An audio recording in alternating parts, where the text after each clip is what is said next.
சரி. கடந்த வாரத்தில் தெய்வீக சுகம் உண்டு என்கின்ற தலைப்பில் உங்கள் மத்தியில் நான் பேசி கொண்டிருக்கிறேன். ஆகவே அது போன வாரம் கொஞ்சம் தான் எடுத்தோம், முழுக்க சொல்லலை. இருந்தாலும் போன வாரம் சொன்னதை ஒரு 10 நிமிஷத்தில் கொஞ்சம் வேகமாய் நான் உங்கள் நினைவுக்கு நான் கொண்டு வருகிறேன். மிக முக்கியமான செய்தி. ஆகவே அதை தெரிந்து வைத்துக் கொள்வோம். போன வாரம் சொன்னதை மறுபடியும் சில உதாரணங்கள் சொல்லுகிறேன். நம்ம வீட்டில் ஒட்டடை கிடக்கிறதுக்கு காரணம் என்ன? ஒட்டடை இருக்கிறதுக்கு காரணம் என்ன? நம்ம வீட்டுக்கு பின்னாடி முள்ளு முளைச்சிருக்கிறதுக்கு காரணம் என்ன? நம்ம மூஞ்சில கறி அப்பிட்டு இருக்கிறதுக்கு காரணம் என்ன?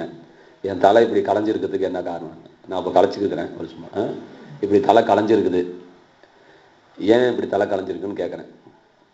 நான் சொல்றது புரியுதா? நம்ம மாடு தோட்டத்தை மேய்ஞ்சிட்டு இருக்குது, ஏன் மேய்ஞ்சிட்டு இருக்குன்னு கேட்குறேன். போன வாரம் கேட்டனா கேட்கலீங்களா? அப்போ பேசுங்க, தலையாட்டாதீங்க, நீங்க சொல்லுங்க. என் கேள்விக்கு பதில் சொல்லணும். மாடு ஏன் மேய்ஞ்சிட்டு கேட்டா கரெக்டா பதில் சொல்லணும். அதை மட்டும் சொல்லுங்க. என் தலை ஏன் களைஞ்சிருக்கு சிஸ்டர்? சரி செய்யாதனால களைஞ்சிருக்கு. காத்தடிச்சதுனால களைஞ்சிருக்கு. அது காரணம் சொல்லக்கூடாது. ஏன் களைஞ்சிச்சுன்னு கேட்கல, ஏன் களைஞ்சி இருக்குன்னு கேட்கறேன். அது களைஞ்சது ரேட்டு. இப்போ களைஞ்சி இருக்குல்ல, உன் அறிவுக்கு வருது இல்லை, நம்ம என்ன செய்யணும்? நான் சொல்றேன், நல்லா விளங்கிக்கோங்க. இது 1 கோடி ரூபா கொடுத்தாலும் இதுக்கு ஈடு இணை இந்த சத்தியத்துக்கு கிடையாது. இன்னைக்கு கிறிஸ்தவர்கள் தோற்று கொண்டிருப்பதற்கு மிக முக்கியமான காரணம் என்ன அப்படின்னு சொன்னா, நம்முடைய குடும்பத்துல நஷ்டங்களை, கஷ்டங்களை, கண்ணீர்களை, வேதனைகளை பிசாசு கொண்டு வந்து போடும்போது நம்ம என்ன சொல்றோம்? அதுக்கு ஒரு 1500 காரணம் காண்பிச்சு இதனால இந்த பிரச்சனை இருக்கத்தான் செய்யும் என்று நம்ம நியாயப்படுத்துகிறோம். நம்ம என்ன செய்யறோங்க? நியாயப்படுத்துறோம்.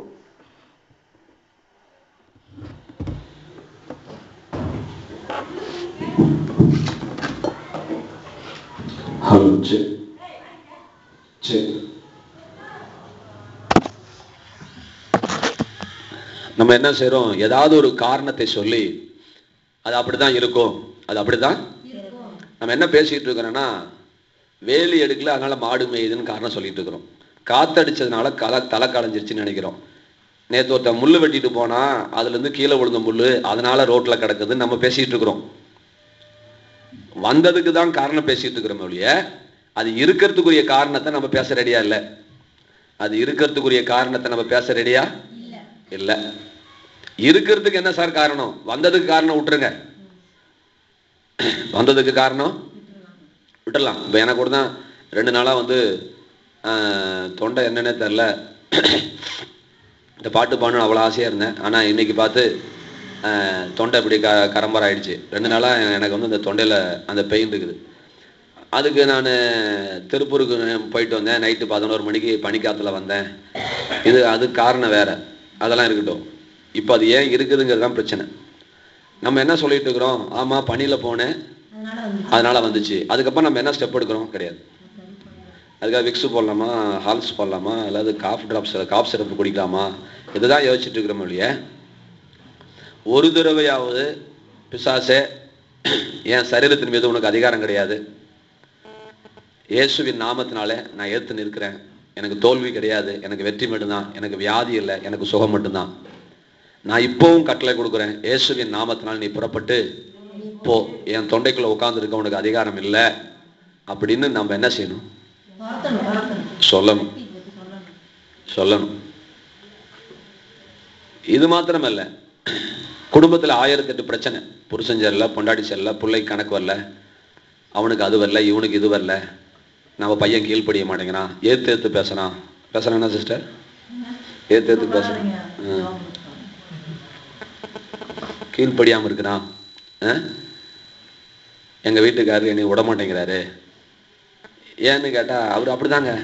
அவர் ஏன் அப்படி சொல்லிட்டு இருக்காருன்னா, அவர் போகக்கூடாதுன்னு சொல்லும் பொழுது நம்ம அதை அப்படியே மௌனமா அதை இருதயத்தில் ஏற்றுக்கொண்டு, அவருடைய சுபாவம் அப்படிதான், புருஷன்னா அப்படிதான் சொல்லுவான் அப்படின்னு நம்ம நினைச்சுக்கிட்டு அதுக்கு நம்ம எந்த ஸ்டெப்பும் எடுக்காம இருக்கிறோம். பார்த்தீங்களா?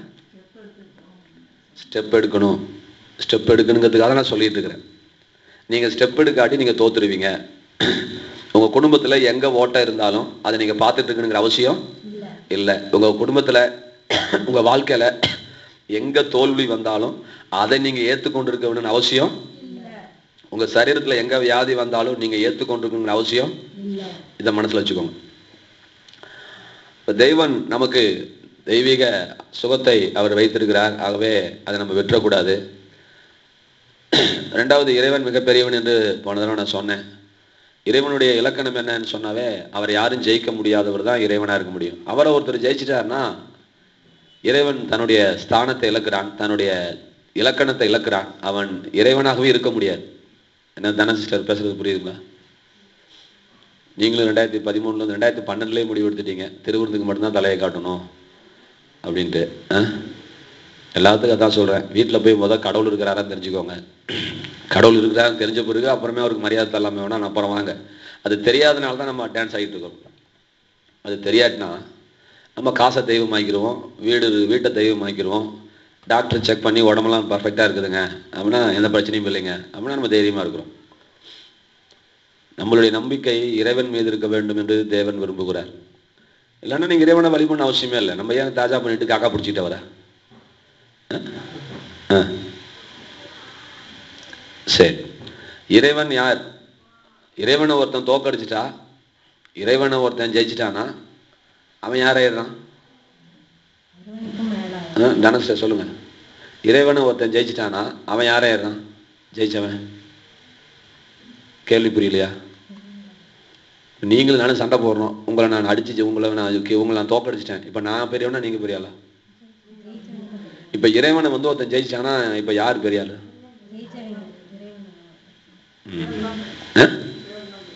இறைவனை நான் ஜெயிச்சேன்னா நான் யாரு? நான் ஜெயிச்சவன தான் கேட்டேன், இறைவனை கேட்கலையே. அப்ப அவன் இறைவனா இருக்க முடியுமா தோத்தவன்? அப்ப அவனை கும்பிட்டு போலாம்ல, ஜெயிச்சவனை கும்பலாம் இல்லம்மா. ஐயாவுக்கு விளங்குதா? ஐயாவுக்கு மலையாளம் தான் தெரியுமா? ஐயா ஹிந்தி தெரியுமா? நீங்க ஒரு ஐயா தான் இருக்கிறீங்க இங்க. கேட்கல? காது கேட்கலையா இல்ல நான் பேசுனது கேட்கலையா? கேட்கல. இப்பதான் கேக்குதா? கொஞ்சம் கவனிச்சு கேளுங்க. கொஞ்சம் கவனிச்சு நம்ம கேட்டாதான் நமக்கு ஏதாவது மாற்றம் வரும் நமக்குள்ள. இறைவனை ஒருத்தன் ஜெயிச்சுட்டானா ஜெயிச்சவன் யாரு?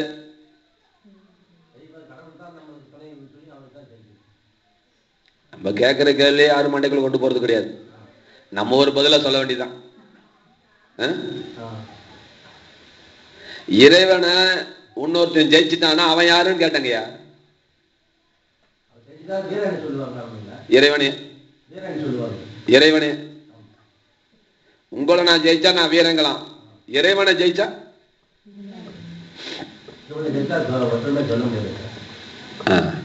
சரி விளங்கிக்கோங்க. முதலாவது இறைவனை ஒருவனாலும் ஜெயிக்க முடியாதுங்கிறதுக்காக நான் கொண்டு வரேன். இறைவனை ஒருத்தன் ஜெயிச்சுட்டானா அவன் இறைவன் ஆயிடுவான். அவன் யார் ஆயிடுவான்? அவன் இறைவன் ஆயிடுவான். அப்பதான் புரியுது கொஞ்சோண்டு. அப்ப நான் என்ன நம்ம முடிவுக்கு வரோம்? இறைவன் ஒருத்தன் இருந்தானா அவனை யாராலையும் ஜெயிக்க முடியாது. அவனை யாராலும் அவன் தான் இறைவன். அவருடைய திட்டங்களை எந்த வல்லமையினாலும் மாற்றிவிட முடியாது, திருத்தி விட முடியாது, மடங்கடிக்க விட முடியாது, செயலக்க செய்ய விட முடியாது. ஏனென்றால் அவர்தான் இறைவனா இருக்கிறார். அதனால்தான் இறைவனை மகா பெரியவன் என்று இஸ்லாமியர் சொல்லுகிறார்கள். அவர்தான் பெரியவர். அவருக்கு மேல யாரும் பெரியவங்க இல்ல. இறைவனே பெரியவன். சொல்லுங்க, இறைவனே பெரியவன். இறைவன் மகா பெரியவன். அப்ப அவரை தோற்கடிக்கிறதுக்கு உலகத்துல யாராலையும் முடியாது. அவரை தோற்கடிக்கிறதுக்கு யாராலையும் முடியாது. அப்ப அவருடைய பிள்ளைகளாய் நம்ம இருக்கிறோம். அவருடைய திட்டத்துல ஒரு தோல்வி வறுமையானால், இப்ப நம்ம தோத்தோம் அப்படின்னா அது இறைவனுக்கு தான் கேவலம். நம்ம தோத்தோம்னா, ஒரு பெரிய டாக்டரோட பையன் சீக்கா இருந்தானா, ஒரு நல்ல அறிவாளியோட பையன் மக்கா இருந்தானா, அது யாருக்கு கேவலம்? அவங்க அப்பனுக்கு கேவலம். அதுபோல மகா பெரியவனா இருக்கிற அந்த இறைவனுடைய பிள்ளைகளாகிய நாம் தோற்று போனோம் என்று சொன்னால் அது அவருக்கு கேவலம். சரி, அவர் தோல்வியை விரும்புகிறவர் அல்ல என்பதை மனதில் கொண்டு வாங்க. இறைவனை தோற்கடிக்க முடியாது, அவர் தோல்வியை விரும்புகிறவர் அல்ல, தோல்விக்கு அவருக்கு சம்பந்தமே கிடையாது. தோல்விக்கு அவருக்கு என்ன இல்லைங்க, அவருடைய அகராதியில வெற்றி மாத்திரம் தான் எழுதப்பட்டிருக்கிறது. அப்ப அவருடைய பிள்ளைகளா இருக்கிற நம்மளுடைய வாழ்க்கையிலையும் நாம் வெற்றி பெற வேண்டும் என்று நாம் விரும்புவோமா, விரும்புவாரா, இல்ல தோத்துணும்னு விரும்புவாரா? சரி, ஆகவே இதெல்லாம் நீங்கள் மனதில் வைத்துக் கொள்ளுங்கள். கர்த்தர் நமக்கு வெற்றியை தருவார். அப்ப வியாதி என்பதே என்னன்னு சொன்னா, வியாதி என்பதே என்ன அப்படின்னா நம்ம ஒரு தோல்வியின் அடையாளமாக இருக்கிறது.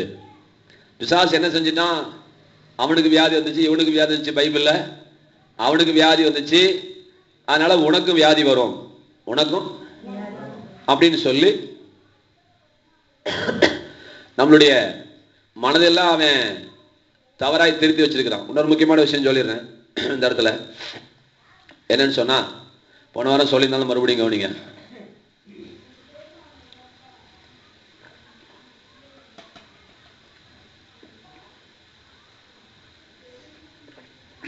தனசிஸ்டர் சொல்லுங்க, வெப்சைட் பாளையம் தனசிஸ்டர் சொல்லுங்க, இந்த டம்ளரை இறைவனால இங்க இருந்து இங்க நவுத்து வைக்க முடியுமா?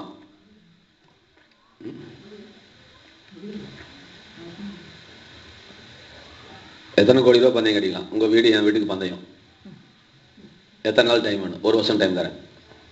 இங்க இருக்கிற டம்ளரை உங்க சாமியை கூப்பிட்டு இங்க நவுத்து வைக்க சொல்லு. கேள்விக்கு தான் பதில் சொல்லணும். என்ன தானே என்ன சொல்றீங்க? நான் உங்களை கேட்டேன்னா கடவுளை கேட்டேன், என் கேள்விக்கு பதில் சொல்லு. கடவுளால முடியுமான்னு கேட்டேன். என்ன பந்தயம் கட்டிக்கலாம்? நான் முடியாதுங்கிறேன்.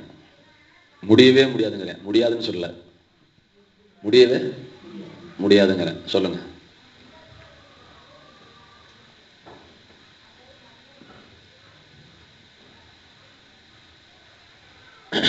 சரி, இது விளங்கிக்கோங்க. இது கடவுளால் செய்ய முடியுமா? ஏதோ இறைவன் பெரியவன் சொன்னதுனால நம்ம ஏதோ தேவனால் கூடாத காரியம் ஒன்றுமில்லைன்னு சொன்ன உடனே ஏதோ கடவுளை மட்டுப்படுத்துறேன்னு நினைக்காதீங்க. கடவுளை மின்சாரத்தால ஃபேனை சுத்த வைக்க முடியும், ரைட்டுங்களா? மின்சாரத்தால இந்த பாட்டு எழுதி தர சொல்ல முடியுமா? எது எந்தெந்த வேலை செய்யுமோ அதுதான் அந்தந்த வேலை தான் செய்யும். அதனால மின்சாரத்தை நான் கேவலப்படுத்தல, நான் இறைவனையும் மட்டுப்படுத்தல. இறைவனால இங்க இருக்கிறத இங்க எடுத்து வைக்க முடியாது. ஏன்னு தெரிஞ்சுக்கோங்க சிஸ்டர். இறைவன் இப்பொழுது ஆவியா இருக்கிறார், உருவம் இல்லாதவரா இருக்கிறார். புரியுதுங்களா? புரியலீங்களா? இறைவனால உருவம் எடுக்க முடியுமா? எடுக்க முடியும், எடுக்க மாட்டார். அம்மா பிள்ளைய கொல்லுவாளா? கொல்ல முடியும், கொல்ல மாட்டா. கொல்ல முடியும், புரியுதா புரியலையா? இறைவனால எல்லாம் செய்ய முடியும். ஆனா அவன் சில சட்ட திட்டங்களுக்குள், சட்ட வரம்புகளுக்குள் இறைவன் செயல்படுகிறான். நல்லா புரிஞ்சுக்கோங்க. அப்ப இறைவனால இங்க இருந்து தூக்கி வைக்க முடியாது. இப்ப நான் அடுத்த பாயிண்ட் வரேன். இறைவனாலேயே இங்க இருந்து இங்க தூக்கி வைக்க முடியலையே, பிசாசால முடியுமான்னு அடுத்த கேள்வி கேட்கிறேன். ஏன் முடியாது? டீச்சர் வாயிலிருந்து வரல, நீங்க வாய் திறக்க மாட்டேங்கிறீங்களா? அதான் ஏன் முடியாதுன்னு சொல்லணும். பிசாசும் ஆவியாதான் இருக்கிறான். பிசாசும் இப்ப நல்லா கவனிச்சுக்கோங்க. இங்க இருக்கிற டம்ளரையே பிசாசால தூக்கி வைக்க முடியல, நீ ஏன் பிசாசுக்கு பயப்படுற நான் கேட்கிறேன்.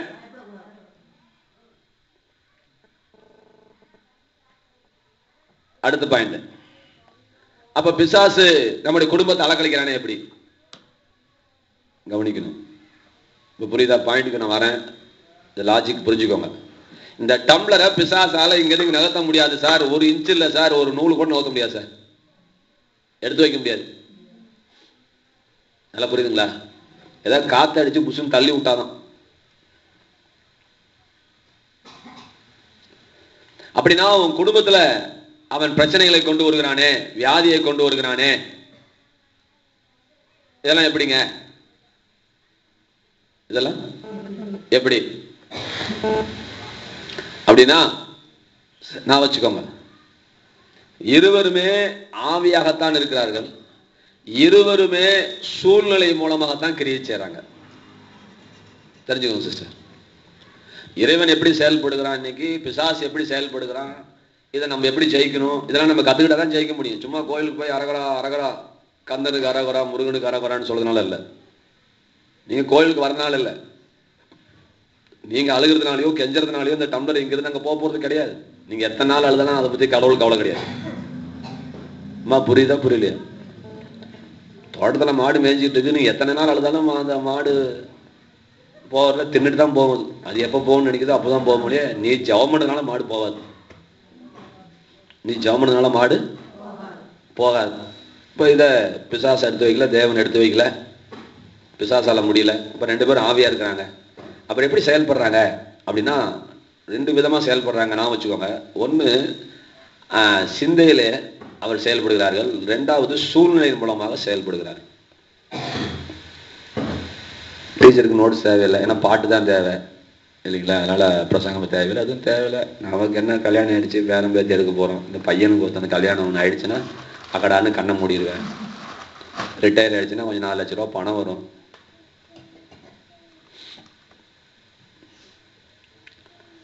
இப்போ பிசாசும் தேவனும் 2 விதமாய் செயல்படுகிறார்கள். நான் வச்சுக்கோங்க, ஒன்று சிந்தையில, ஒன்று சூழ்நிலை மூலமாக.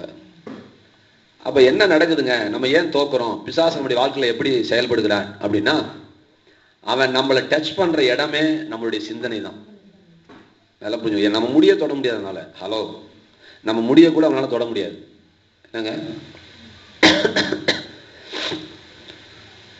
புஷ்பலதா செத்து போச்சுன்னா பிள்ளைக்கு ஒரே ஒரு முத்தம் கொடுக்கணும்னு நினைச்சா முடியுமா? ஆண்டவர்கிட்டே பெர்மிஷன் கேட்டாலும் கிடைக்காது.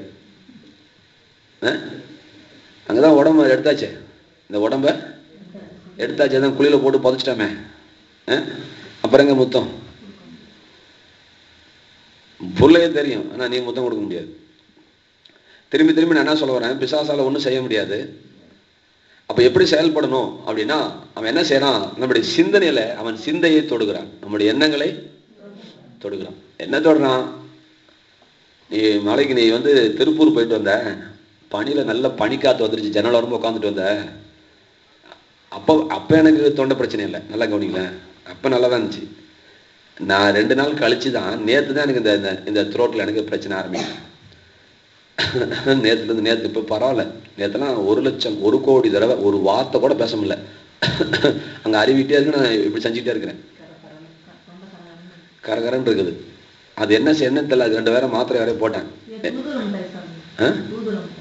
இவ்வளவு தூதுவ எல்லாம் சாப்பிட்டு வந்தேன். இப்ப இலையே சாப்பிட்டேன். மிட்டாய் சாப்பிட்றத விட மிட்டாயும் சாப்பிடலாம், இலையும் சாப்பிடக்கூடாது. சரி, நான் சொல்றேன் கேட்டுவாங்க. நான் என்ன சொல்ல வரேன்னு பாயிண்ட் கேளுங்க. இப்ப என்ன செய்யறான் அவன், நம்முடைய மைண்ட்ல உட்காந்துட்டு அவன் டச் பண்றான். நான் சொல்றது புரிஞ்சுட்டீங்களா? என் உடம்ப டச் பண்றதுக்கு முன்னாடி என் உடம்பையும் எப்படி டச் பண்ணான்னா 2வது விதத்துல தான் டச் பண்ணான். எப்படி டச் பண்ணா? சூழ்நிலை மூலமாக. என்னங்க, என்ன சூழ்நிலை மூலமாக அப்படின்னு சொன்னா, எல்லாம் கவனிச்சுக்கோ. புஷ்பலதா அம்மாவுக்கு சக்கரை வியாதி, அப்படி வச்சுக்கலாம் வார்த்தைக்கு. புஷ்பலதா அம்மாவுக்கு என்னாச்சு? டீச்சருக்கு வாய் பிடிச்சிருக்குது. இப்ப அந்த அம்மாவுக்கு இன்னும் கொஞ்சம் பிடிச்சி வாட்டணும், மூட்டு எல்லாம் பிடிச்சி வலிக்கணும் அப்படின்னு ஆசைப்படுறான். அந்த அம்மா மூட்டை தொட முடியுமா அவனால? இப்ப என்ன செய்யறான், பாஸ்டுக்குள்ள பூந்துக்கிட்டு, பாஸ்டுக்குள்ள பேய் போகணும் போக மாட்டானா? போவோம், அதான் விஷயம். அதனால ஏதோ கோயிலுக்குள்ள போய் பேய் இருக்குங்க, நமக்குள்ளதான் பேய் இருக்குது. கோயில் சிலைக்குள்ள போய் பேய் எப்படி போக முடியும்? பாவம், நமக்குள்ளதான் பேய் வர முடியும். ஹலோ, சிலைக்குள்ள பேய் போக முடியாது. அதுக்கு சரீரம் இல்லை, அதுக்கு ஆவியும் இல்லை, அது வெறும் கல்லு தான். புரியுதா புரியலையா? நமக்குள்ளதான் பேய் வருவான்.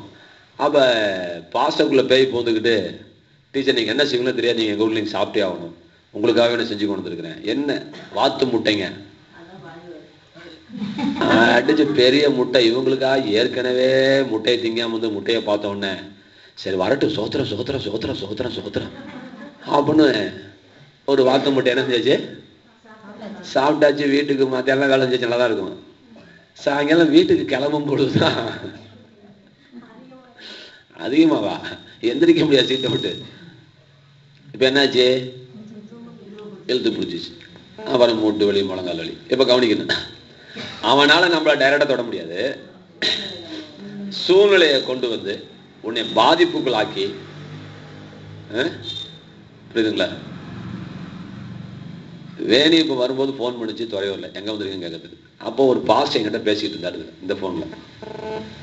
சரி, இது பேசுது வந்து நான் ஜன்னலுக்கு உட்காந்துட்டு இருக்கிறேன். இந்த ஃபோனை காதில் வச்சுட்டு இந்த ஃபோனை எடுத்தேன் பாருங்க, ஃபோன் அப்படியே வெளியே வந்துருச்சு பஸ் அவுட். எனக்கு அப்படியே உயிரை போச்சு. எனக்கு ஐயோ செல்லு போச்சு, கீழே விழுந்தா இறங்கியாவது எடுக்கலான்னா கரெக்டாக நிப்பாட்டின இடத்துல விழுந்துச்சு. இது ஒரு புண்ணியம் பாரு. நான் எங்கே இறங்குது, நான் நடுபஸ்ஸில் உட்காந்துட்டு இருக்கிறேன், ஏகப்பட்ட கும்பல். அப்புறம் 2 பேர்த்துல காமிச்சு எங்க செல்ஃபோன் வந்துச்சு எடுத்துக்கணும்னு சொன்னேன். டிரைவர் தெரியுமா செல்ஃபோன் வந்துச்சு என்னட்டு? அவன் எடுத்துக்கிட்டு இருக்கான். அப்புறம் ஒரு பையன் ஓடி கொண்டாந்து எடுத்துக்கொண்டு வந்து கொடுத்தான். இல்லைன்னா இன்னைக்கு இந்த செல்ஃபோன் கையை விட்டு போயிருக்கும். தெரிச்சுக்கிட்டு விழுவுது, அங்கே அவ்வளோ தூரத்துக்கு விழுவுது, ஒன்றும் ஆகல. சரி, நான் என்ன சொல்ல வரேன்னா, இந்த செல்ஃபோனை எப்படி பத்திரமா நம்ம பார்த்துக்கிறோமோ அது மாதிரி நம்ம உடம்பையும் பார்த்துக்கணும். அந்த உடம்பையும் பார்த்துக்கணும். கத்தர் பார்த்துக்கான்னு உட்காந்துட்டு கூடாது. சூழ்நிலை மூலமாக தான் பிசாசு கிரியை செய்ய முடியும். சிந்தனை மூலமாகவும் அவன் கிரியை செய்கிறான்.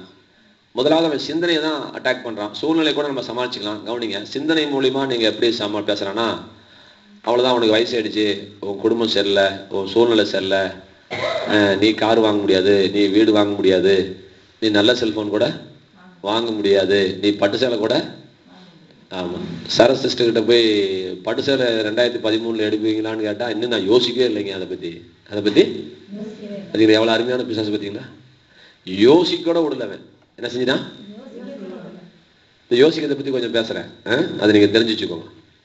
இப்போ வந்து புரிஞ்சுக்கோங்களேன். ஒரு குப்பை என்ன கிடக்குது எங்க கையில இல்லை, இங்க இடத்துல குப்பை கிடக்குது வச்சுக்கலாம். இந்த இடத்துல ஏன் அந்த இடத்துல குப்பை கிடக்குது? திரும்ப சொல்லுங்க. ஏன் சுத்தம் செய்யல? நல்லா கவனிங்க, பொறுமையா வாங்க. ஏன் சுத்தம் செய்யல?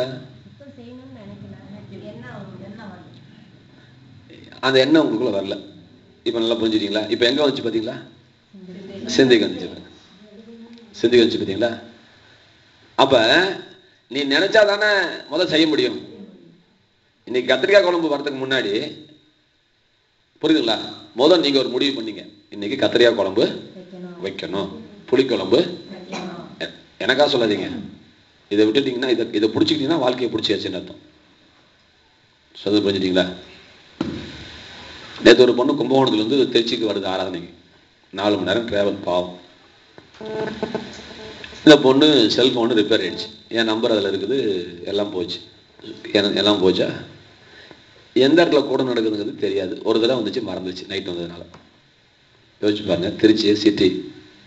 இப்போ என்ன சேர்த்து வந்துருச்சு, 6 மணிக்கு வந்துருச்சு. அண்ணா சிலைக்கு 6 மணிக்கு வந்துருச்சு. 6:30 மணிக்கு கொடுத்துக்கு 6 மணிக்கு வந்துருச்சு.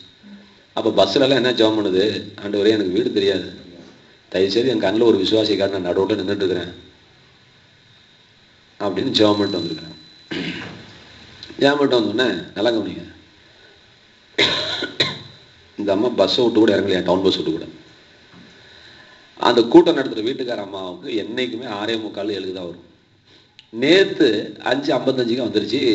4:55 விட்டு பஸ் 4:30 விட்டு பஸ் ஏறி KK நகர்லேருந்து சத்திரம் வந்து சத்திரத்துலேருந்து இறங்கி வந்துட்டு இருக்குது. இந்த அம்மாவுக்கு வயசான அம்மா. அந்த பொண்ணு 6 மாதம் ஒருக்கு தான் வரும், அடையாளம் தெரியாது. ஆனால் இந்த அம்மா, வீட்டுக்கார அம்மா, அந்த பொண்ணை போய் பார்த்து இறங்கினோடனே, இங்கே எங்கம்மா இவ்வளோ தூரம்னு கேட்டுருக்கு.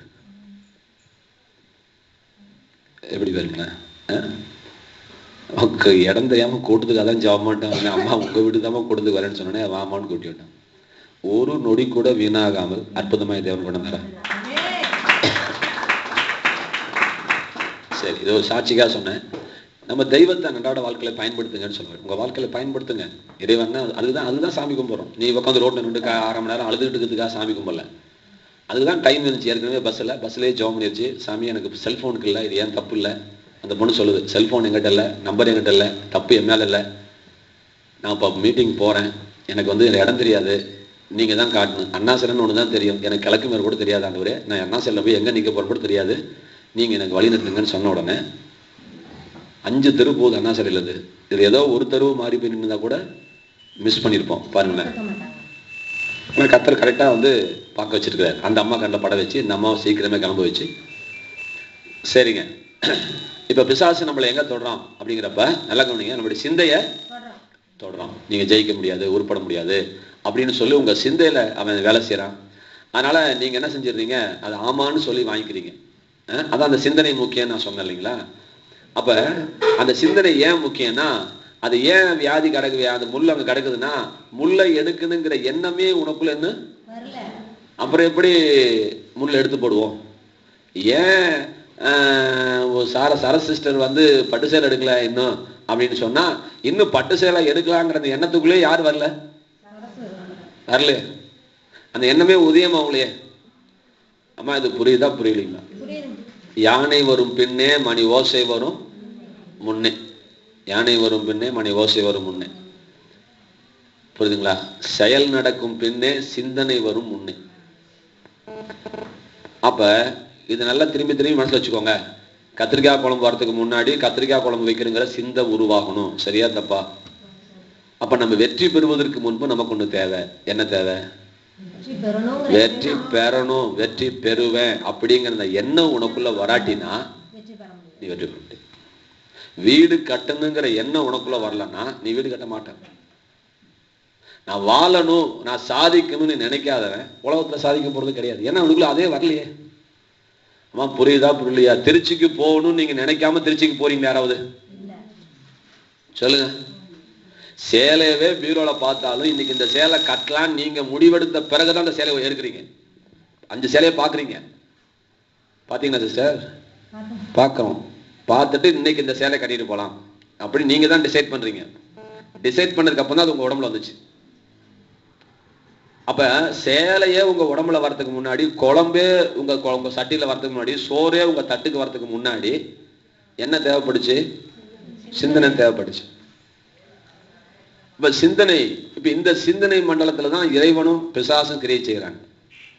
அப்ப பிசாசு என்ன செய்யறான்? சிந்தனை மண்டலத்துல உன்னை தவறாய் பேசிவிட்டா, உன்னை தவறாய் சிந்திக்க வைத்து விட்டால் நீ தவறாய் செயல்படுவாய் அல்லவா? தவறாய் செயல்படுவாய் அல்லவா? இந்த கும்பகோணத்து பொண்ணுல இன்னொரு சாட்சி சொல்றேன். இந்த பொண்ணுக்கும் இன்னொரு பொண்ணுக்கும் பழக்கம். அவங்க வேற சபைக்கு போயிட்டு இருக்காங்க. அந்த அம்மா எப்பயுமே தீர்க்கதரிசனம் சொல்லிட்டே இருக்குமா. போன்ல ஜெபம் பண்ணா கூட என்ன செய்யுமா, ஒரு 5-6 மாசமா இந்த பொண்ணு போனும் பண்ணல, ஒன்றும் பண்ணல. நம்ம செய்தியை கேட்டுக்கிட்டே விட்டுருச்சு. இடையில அந்த பொண்ணு போன் போட்டு தீர்க்கதரிசனம் உணவு சொல்லியிருக்குது. இது நம்ம புள்ள என்ன செஞ்சிருச்சு,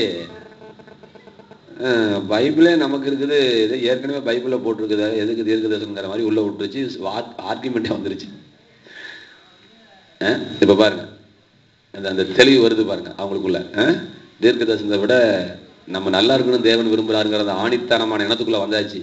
நீ என்ன சாமி சொல்றான்னு என்கிட்ட சொல்ற, சாமி என்ன சொல்றான்னு எனக்கே தெரிஞ்சு போச்சு, நீ ஏன் சொல்ற அப்படின்ட்டு அந்த அம்மா சொல்ல. அந்த அம்மா கோச்சுக்கிட்டு அதுக்கப்புறம் பேசவே இல்லையா.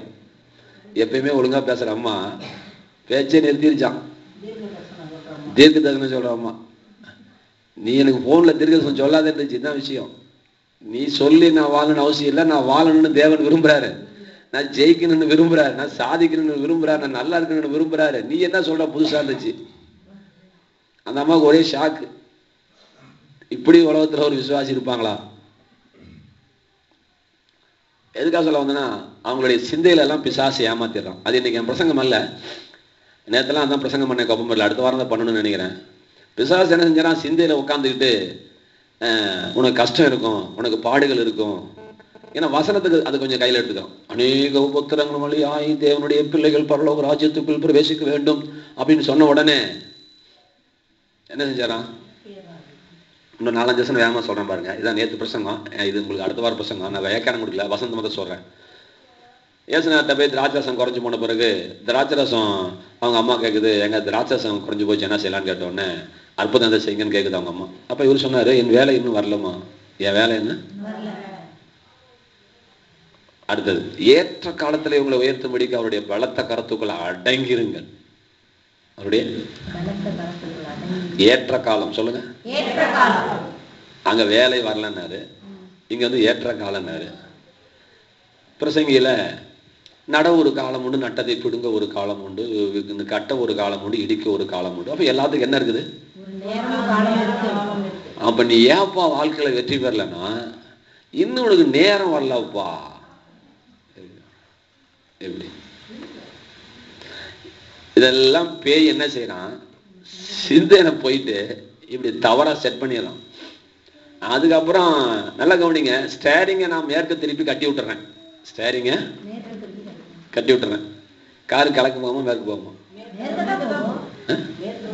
என்னப்பா அது?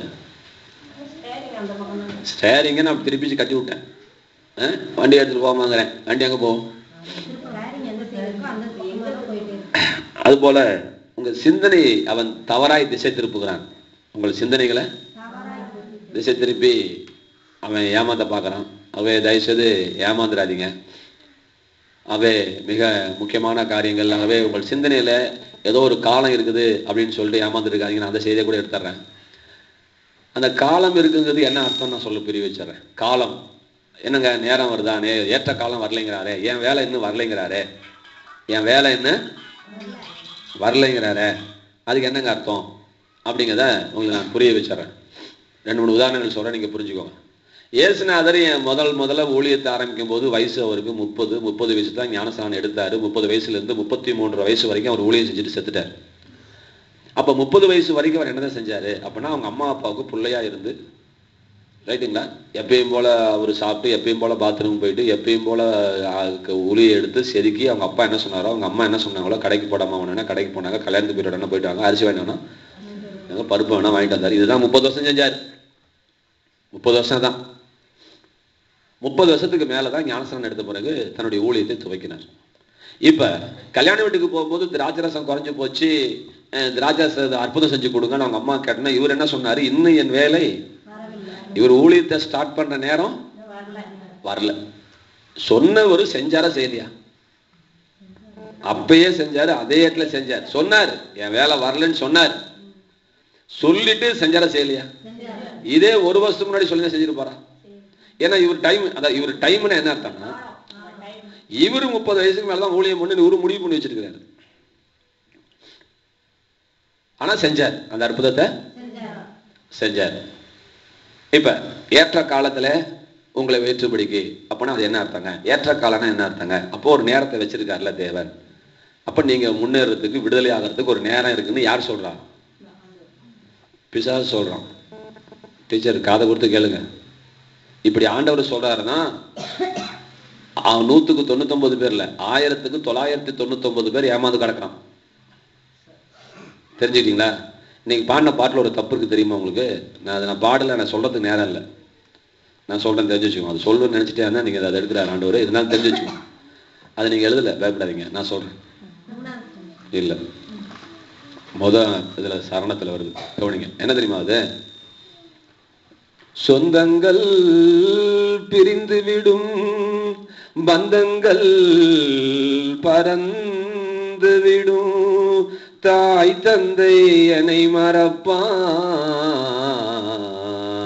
தயாவரனே அப்படிங்கிறாரு.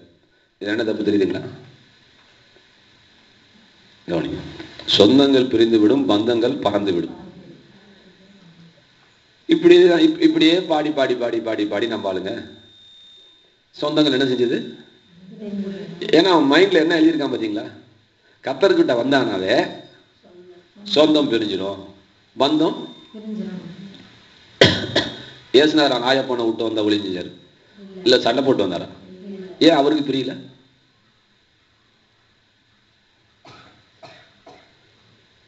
நம்ம இந்த பாட்டு இப்படி பாடக்கூடாது, இது பேய் பாட்டு. புரியுதுங்களா? சொந்தமும் பிரியாது, பந்தமும் பிரியாது, தாய் என்னை கைவிட மாட்டா. ஒரு உதாரணத்துக்கு சொன்னாரு, தாய் தன் பாலகனை மறந்தாலும் நான் உன்னை மறப்பதில்லை. தாய் எங்கேயாவது மறப்பாளாம்? அவளே மறந்தாலும் அப்படி சொல்ல வந்தார் ஆண்டவர். உடனே தாய் மறப்பாளான்னு கேட்கக்கூடாது. பெற்ற தாய் தன் பாலகனை மறப்பாளோ? பெரிய பையனை கூட மறக்கலாம், பால் குடிக்கிற பிள்ளைக்கு பால் கொடுக்க மறப்பாளான்னு கேட்கிறார் ஆண்டவர். உலகத்துல எந்த அம்மாவாவது தான் பிள்ளைக்கு பால் கொடுக்க மறந்துட்டேன்னு சொல்லுவாளா? அவ சொன்னாலும் நான் சொல்ல மாட்டேன்னு சொன்னார். அப்ப இதெல்லாம் ஆண்டவருடைய அன்பை வெளிப்படுத்துவதற்காக தேவன் சொன்னார். இவங்க என்ன நினைச்சுக்கிட்டாங்க? தாய் தந்தை என்னை மறைப்பால் தயாபரனே, நீர் என்னை என்றும் மறப்பதில்லை. சொந்தங்கள் பிரிந்து விடும், பந்தங்கள் இப்படியே சொல்லி சொல்லி சொல்லி சொல்லி சொல்லி இப்போ நான் என் சொந்த தொட்டு உட்காந்துட்டு இருக்கிறது போல எல்லா கிறிஸ்தனும் சொந்த தொட்டு உட்காந்துட்டு இருக்கான். சொந்தக்காரன் கல்யாணத்துக்கு கூப்பிட்டா நம்ம போறோம், மற்ற எந்த சபையிலையும் போக மாட்டோம். அது தெரிஞ்சு வச்சுக்கோங்க. போத கோயிலுக்கா சாமி சாமி நான் வரலப்பா, காது குத்துக்கா சாமி சாமி நான் வரலப்பா, கடா வெட்டா ஐயோ என்னை விட்டுருப்பா, கிரக பிரவேசமா நீ செஞ்சு முடிச்ச போது நான் வரேன்ப்பா, வந்தாலும் சாப்பிட்றதில்லப்பா, நீ மணி அடிச்சு நீ சாமிக்கெல்லாம் காமிச்சு வச்சிருப்பேன், நீ உன் சாமிக்கு படிச்சுனா நான் திங்க கூடாதுப்பா. இப்படியே பேசி பேசி பேசி பேசி பேசி சொந்தம் பிரிஞ்சுதான் பிரியலையா? பிரிஞ்சுதான். அப்ப கவனிக்கணும், சொந்தம் இந்த பாட்டில் ஒரு தப்பு. சரி, இப்ப நம்ம விஷயத்துக்கு வரோம். இதே போல ஏற்ற காலம் ஏற்ற காலம் ஏற்ற காலம்னு சொல்லி சொல்லி சொல்லி சொல்லி சொல்லி சொல்லி பிசாசு என்ன செஞ்சிட்டான் அப்படின்னா, உங்களுடைய ஆசீர்வாதத்தை தடை செய்கிறான். உங்கள் ஆசீர்வாதத்தை. இன்னொரு விஷயம் சொல்லிடுறேன். இன்னொரு விஷயம் என்ன விஷயம் அப்படின்னா, இன்னொரு விஷயம், இப்ப தைப்பூச திருவிழா தமிழ்நாடு எங்கும் இப்ப குளித்தலையும் தைப்பூசம் நடக்குது. ஏதோ ஒரு சாமி வந்து திருவிங்கமலை சாமி வந்து வெள்ளூர் சாமி பொண்ணு கேட்குமாமே அப்படின்னு வெள்ளூர் பிரேமா சொல்லுது. நான் நினைச்சேன் ஐயர்மலை சாமி தான் திருவிங்கமலை சாமி ஏதோ பொண்ணு கேட்குது நான் நினைச்சிட்டு இருந்தா. அவன் ஒரு சாமி சொல்றான், ஐயர்மலை சாமி வந்து அந்த சிவமயத்துல இருக்க சாமியை பொண்ணு கேட்குங்கிறான் அவன். இங்க வந்து கேட்டா திருவிங்கமலை சாமி வந்து வெள்ளூர் சாமியை பொண்ணு கேட்குங்கன்னு வெள்ளூர் பொண்ணு சொல்லுது. எப்படியோ அவங்க வந்து பொண்ணு கேட்பாங்க, சாமி வந்து கேட்கும் போது இவன் சொல்லிடுவான், கட்டாயம் அடுத்த வருஷம் பண்ணிக்கிறேன். கட்டாயம் கல்யாணம் நடந்துருச்சுன்னா என்ன இல்லை, பூசம் இல்லை. இப்ப இந்த கல்யாணம் நடக்குமா? நடக்கவே நடக்காது. உலகம் அழிகிற வரைக்கும் நடக்காது. இது சும்மா அப்படி சொல்லிட்டாங்க, கட்டாயம் அடுத்த வருஷம் பண்ணிக்கிறேன். இப்ப இதே போல பிசாசு கிறிஸ்தவர்களை எப்படி ஏமாத்துக்கிறான்னு சொன்னா, இப்ப கொஞ்சம் அறிவு வந்துருச்சு கிறிஸ்தவனுக்கு, சுகம் உண்டு பலன் உண்டு ஆரோக்கியம் உண்டுன்னு சொன்னோடனே, ஆஹா என்னப்பா கொப்பம்பட்டி சபை கொஞ்சம் வித்தியாசமா இருக்குது, சுகம் உண்டுன்னு கத்துறானே, அது ஒரு மாசத்துக்கு ஒருக்காவது கத்துறானே, சபைக்கு வரும்போதாவது. அதான் ஒருத்தர் சொன்னாரு, ஐயா சபைக்கு வரும்போது இந்த கல்லு தூக்கி மேல போட்டு எப்படி வீன்னு போகுது, அந்த மாதிரி ஜிவ்வுன்னு போறையா, வீட்டுக்கு போனா அந்த கல்லு திரும்பி அந்த மாதிரி வந்துடுறேன் நான். இங்க இருக்கிற வரைக்கும் எப்படி இருக்கலாம், ஜெயிச்சிடலாம்ப்பா, பிடிச்சிடலாம், அப்படி சாதிச்சிடலாம், அப்படி. வீட்டுக்கு போனோடனே கல் என்ன கிடக்குது, அப்படி அடிச்சிருக்கீங்க. சரி யோசிக்கிறீங்க, சரி யோசிங்க. யோசிக்க கூடாது, பதில் வந்து ஃபிங்கர் டிப்ஸ்ல இருக்கணும். நியாயப்பிரமாணத்தின் வார்த்தை உங்கள் வாயை விட்டு பிரியாது இருப்பதாக. நீங்க யோசிக்கவே கூடாது. உலகத்துல எவன் தோத்தாலும் நான் தோக்க மாட்டேங்கிற ஃபார்முலாவை கையில வைங்க, முதலாவது உங்க மண்டையில வைங்க, வாயில வைங்க. என்ன சொல்லிட்டு இருந்தேன் நானு கல்லுக்கு முன்னாடி? அதுக்கப்புறம் இதுதான் சொன்னேன், இந்த தைப்பூச கதைக்கு. அப்ப பிசாசு என்ன செய்யறான் கவனிங்க, பிசாசு என்ன செய்யறான் அப்படின்னா, இல்லைன்னு சொன்னாதானே புஷ்பலதாவுக்கு கோபம் வருது. நீ யாரா எனக்கு இல்லைங்கிறதுன்னு கேட்குற. அப்ப புஷ்பலதாவை வஞ்சிக்கிறதுக்கு ஒரு திட்டம் போறான் பாரு. புஷ்பலதா அடுத்த மாசம் பாரு உனக்கு சரியா போயிடும், இந்த வருஷத்துல பாரு டிசம்பருக்குள்ள நீ சாதிச்சிருவேன், 2013 நீ வீடு கட்டிடுவேன், 2014 பாரு நீ சாதிக்கிறேன்னு பாரு. இப்ப என்ன செய்யறான் பாரு, தள்ளி வைக்கிறான், தள்ளி வைக்கிறான். அதான் தைப்பூச திருவிழா மனசுல வச்சுக்கோங்கிறேன். பிசாசு உங்க வாழ்க்கையில இப்படி தைப்பூச திருவிழால ஏமாத்துற மாதிரி உங்களை ஏமாத்திடக்கூடாது. கார் வாங்கலன்னா அடுத்த ஒன்னும் டைம் இருக்குதுங்க, என்ன இருக்குதுங்க, நேரம் இருக்குதுங்கன்னு சொல்லக்கூடாது. நீங்க அதுக்காக தான் இவ்வளவு பிரசங்கம் பண்ணிட்டு இருக்கிறேன். நேரம் இருக்குதுங்க, இன்னும் நேரம் வரலைங்க, இன்னும் நேரம் அப்படி சொன்னீங்கன்னா நீங்க உருப்படவே மாட்டீங்கன்னு அர்த்தம். சத்தியமா சொல்ல உருப்பட மாட்டீங்க. இப்ப உங்களுக்கு புரிய வைக்கிறேன். உங்க பொண்ணுக்கு என்ன வயசாகுது? எனக்கு கல்யாணம் பண்ணி வைமான்னு சொல்லுது. இந்த டிசம்பருக்குள்ள கல்யாணம் பண்ணி வைக்குது. இப்ப பதில் சொல்லுங்க, பதில் சொல்லுங்க, ஏதாவது ஒரு பதில் சொல்லுங்க.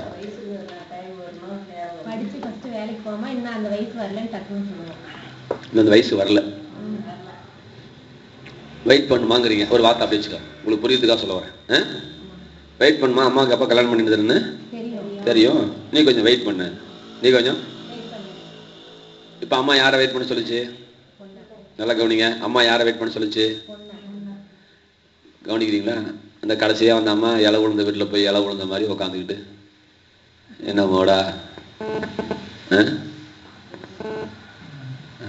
ஏன்னா காது கொடுத்து கேட்டா கொஞ்சோண்டு நோய் சரியா போயிடுமே. கொஞ்சம் காது கொடுத்து கேட்டுட்டா உனக்கு நோய் என்ன செஞ்சிடும், சரியா போயிடுமே. கொஞ்சம் காது கொடுத்து கேளுங்க. அம்மா சொல்லுது, புள்ளை கேட்டா அம்மா வெயிட் பண்ணுமா. இப்ப புள்ள போய் டெய்லி ஜெபம் பண்ணுது, ஆண்டவரே எங்க அம்மா என்னை வெயிட் பண்ண சொல்லியிருக்குது, இன்னைக்கு எங்க அம்மா மனசு மாறிடணும், இன்னைக்கு எங்க அம்மா மனசு அப்படின்னு அம்மா மனசு மாறதுக்காக அது அங்க வெயிட் பண்ணிட்டு இருக்கு. இப்ப அம்மா புள்ளைய வெயிட் பண்ணுன்னு சொன்னா என்ன அர்த்தம்? நல்லா கவனிங்க. என்ன அர்த்தம்? அம்மாவுக்கா புள்ள வெயிட் பண்ணணுமா? அம்மாவுக்கா புள்ள வெயிட் பண்ணுதா? வெயிட் பண்ணணுமா? பண்ணணுமா? எங்க ஒரு சாதாரண கேள்விதான் கேட்கறேன். தன சிஸ்டர் நீங்களாவது பேசுங்க சிஸ்டர். 10ஆம் கிளாஸ் படிக்கிற பொண்ணு கல்யாணத்துக்கு கேட்குது, அவங்க அம்மா வெயிட் பண்ணுங்கிறாங்க. இப்ப அந்த பொண்ணு கல்யாணத்துக்காக வெயிட் பண்ணணுமா? பொண்ணு வெயிட் பண்ணணுமா? பொண்ணு வெயிட் பண்ணணுமான்னு கேட்கறேன். சரி, வெயிட் பண்ணணும். இப்ப நான் சொல்றேன் கேளுங்க. பொண்ணு எதுக்காக வெயிட் பண்ணணும்? அம்மா மனசு மாறதுக்காகவா? இது வளர்றதுக்காகவா? இது வளருவதற்காக வெயிட் பண்ணணும். ரைட்டுங்களா? இப்ப உண்மையில என்ன நடக்குது அப்படின்னா, அவங்க அம்மா தான் வெயிட் பண்றான். எதுக்கு? புள்ள சீக்கிரம் வளர்ந்தோடனே முதல் வேலையா கல்யாணம் பண்ணி வச்சேன்னாப்பா. இன்னைக்கு காரில் வரும்போது வேணும் என்ன செஞ்சு கேளுங்க. பாலுக்கு வயசு 29, துறையூர் பாலுக்கு. அவங்க அம்மா நேற்று இவ்வளவு அழுவாச்சு, ஒரு கண்ணீர் இவ்வளவு அழுதாங்க.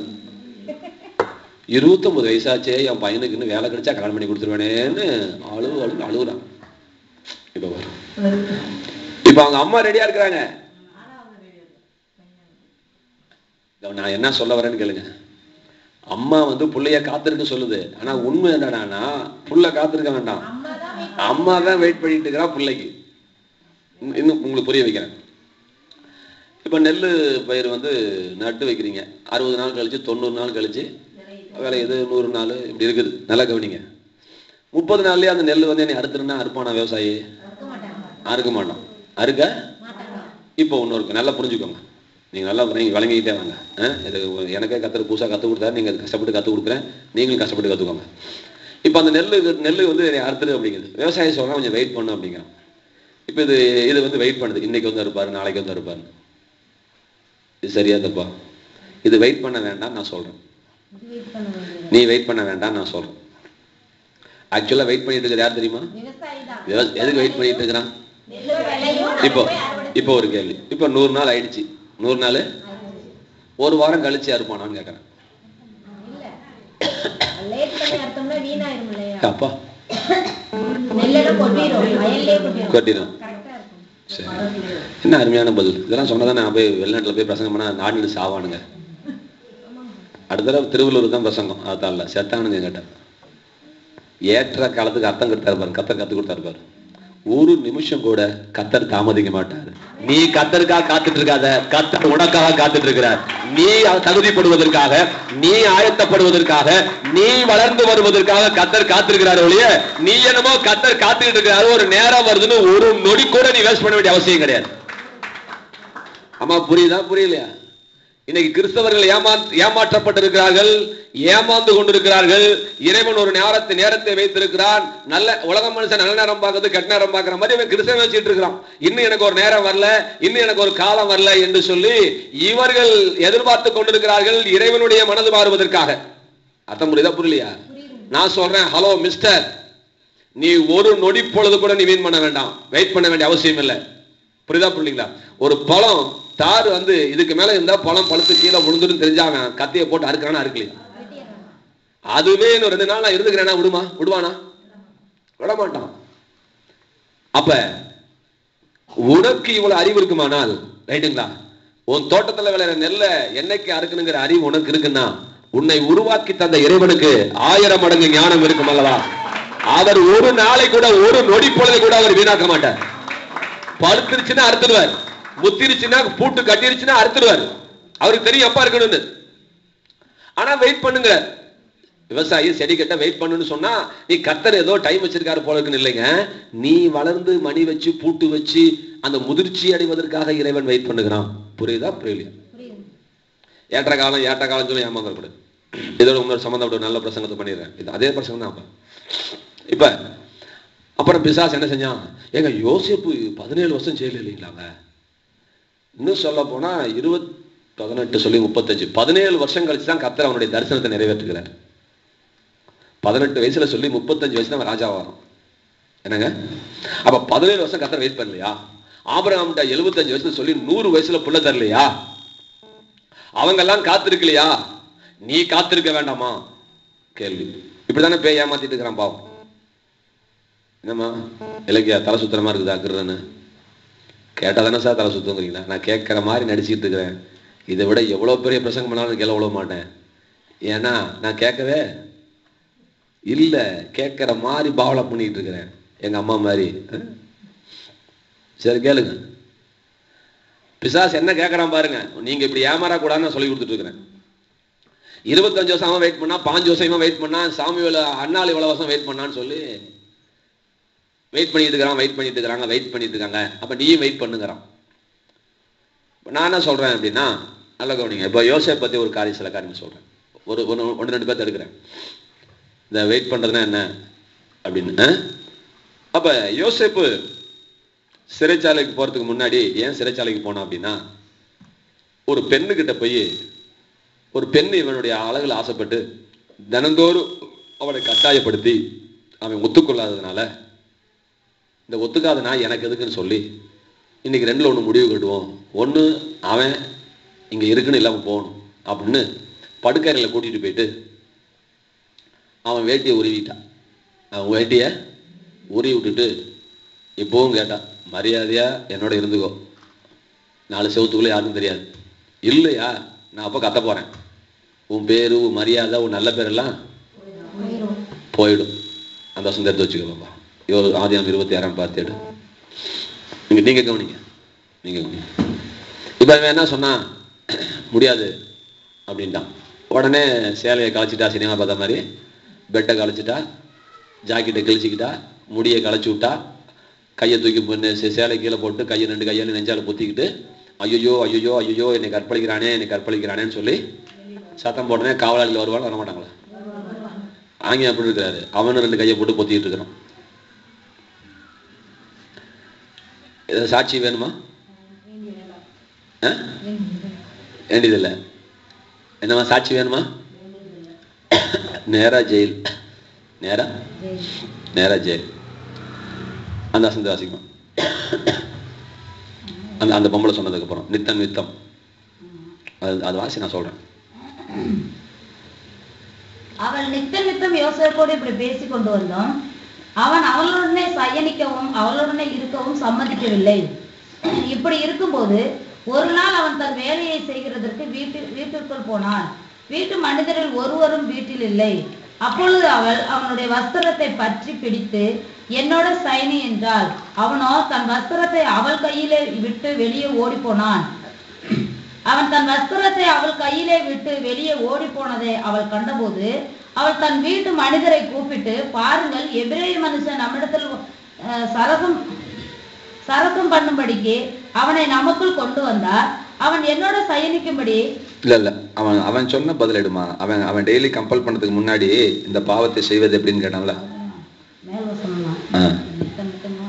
அதுக்கு மேல இந்த வீட்டிலே என்னிலும் பெரியவன் இல்லை, நீ அவனுடைய மனைவியா இருக்கிறபடியா. நல்ல கவனிங்க. அந்த பொம்பளை கட்டாயப்படுத்திட்டு இருக்கிறா. யோசேப்புங்கிற வேர்டு எழுதாம விட்டேனே. சொல்ல நம்பர் சொல்ல. ஆதியாகமம் 26 9:9. சரி, நல்லா கவனிங்க. அது ஒரு முக்கியமான விஷயம். என்னிலும் பெரியவன் எவனும் இல்லை, நீ அவருடைய மனைவியா இருக்கிறபடியால், நீர் எஜமானனுடைய மனைவியா இருக்கிறபடியால் உன்னை தவிர வேறு ஒன்றையும் எனக்கு அவர் விலக்கி வைக்கவில்லை. கவனிக்கணும். இப்படி இருக்க நான் இத்தனை பெரிய பொல்லாங்குக்கு உடன்பட்டு எல்லாரும் சொல்லுங்க, தேவனுக்கு விரோதமாய் பாவம் செய்வது எப்படி? இந்த கேள்வியில ஒரு அழகு இருக்குது. ஏமா சாராயம் போட்டு குடிச்சிட்டேன்னா 20 பேர் என்னை கட்டாயப்படுத்தும் போது நான் எப்படியாவது குடிக்காம இருக்க முடியும்? ஒரு அழகான பொண்ணு என்னை கையை பிடிச்சி இழுக்கும் போது நான் எப்படியாவது போகாம இருக்க முடியும்? இதுதான் எல்லா மனிதருடைய கேள்வி. பதில் நான் சொல்றது புரியுதா புரியலையா? இவனு அதான் சொல்லியிருக்கணும். ஆனா இவன் வேற மாதிரி சொன்னான். என்ன சொன்னா, நான் பாவம் செய்யாதிருப்பது எப்படின்னு எல்லாரும் சொல்றான். ஆனா இவன் ஒருத்தன் தான் பைபிள்ல பாவம் செய்வது எப்படின்னு கேட்டான். ஒரு ஆமேன்னு சொல்லுங்களேன். இதுல ஒரு வெளிப்பாடு, குட்டி வெளிப்பாடு. எதுக்கு இந்த 17 வருஷம் வெயிட் பண்ணாருங்கிறதுக்கு தான் நான் டைம் எடுக்கிறேன். நல்லா புரிஞ்சுக்கோங்க.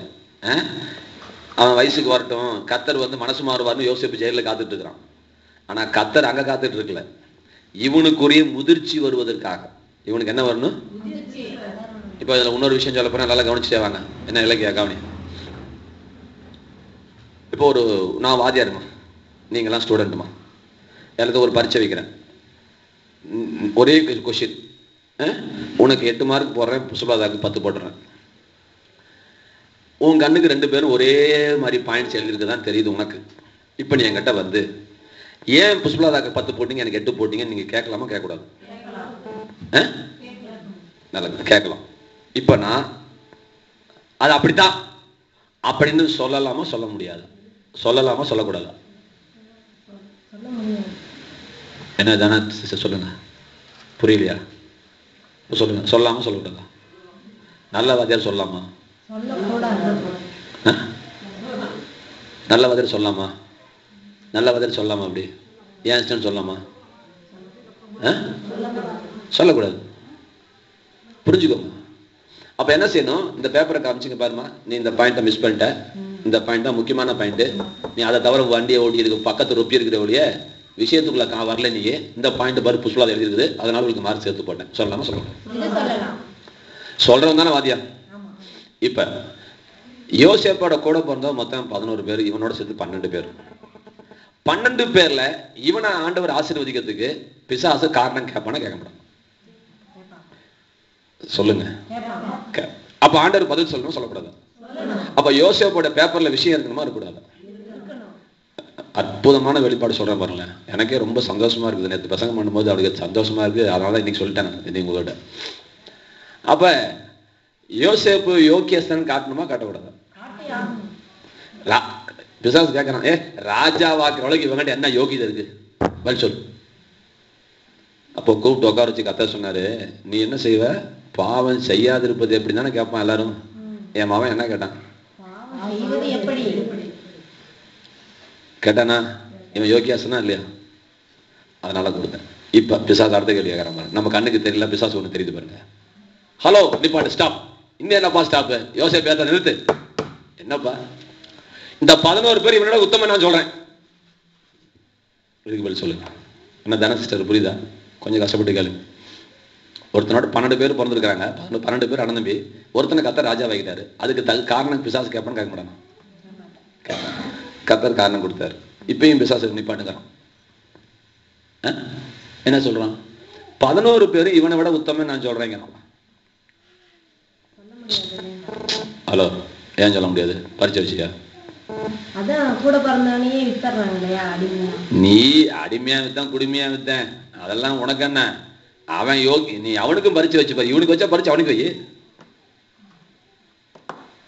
ஹலோ, இவனுக்கு வச்ச பரிச்சை வெயி, அப்புறம் பேசலாம். அப்ப கத்தர் என்ன செஞ்சாருன்னா 10 பேர்த்த விட்டாரு, மூத்தவன் எடுத்துக்கிட்டாரு. அவன் பேர் ரூபன். அவன் பேர் யாருங்க? அவன் என்ன செஞ்சுட்டான்? அவங்க அப்பா வதவதான்னு பொண்டாட்டி கல்யாணம் பண்ணிட்டான். இந்த ஒப்பாட்டி தான் இருப்பாங்களா, இந்த அப்பாவோட பொண்டாட்டிகிட்ட போய் இவன் படுத்துக்கிட்டான். யாரோட பெட்ல? இவங்க அப்பனுடைய பெட்ல போய் படுக்கிறான் ரூபன்.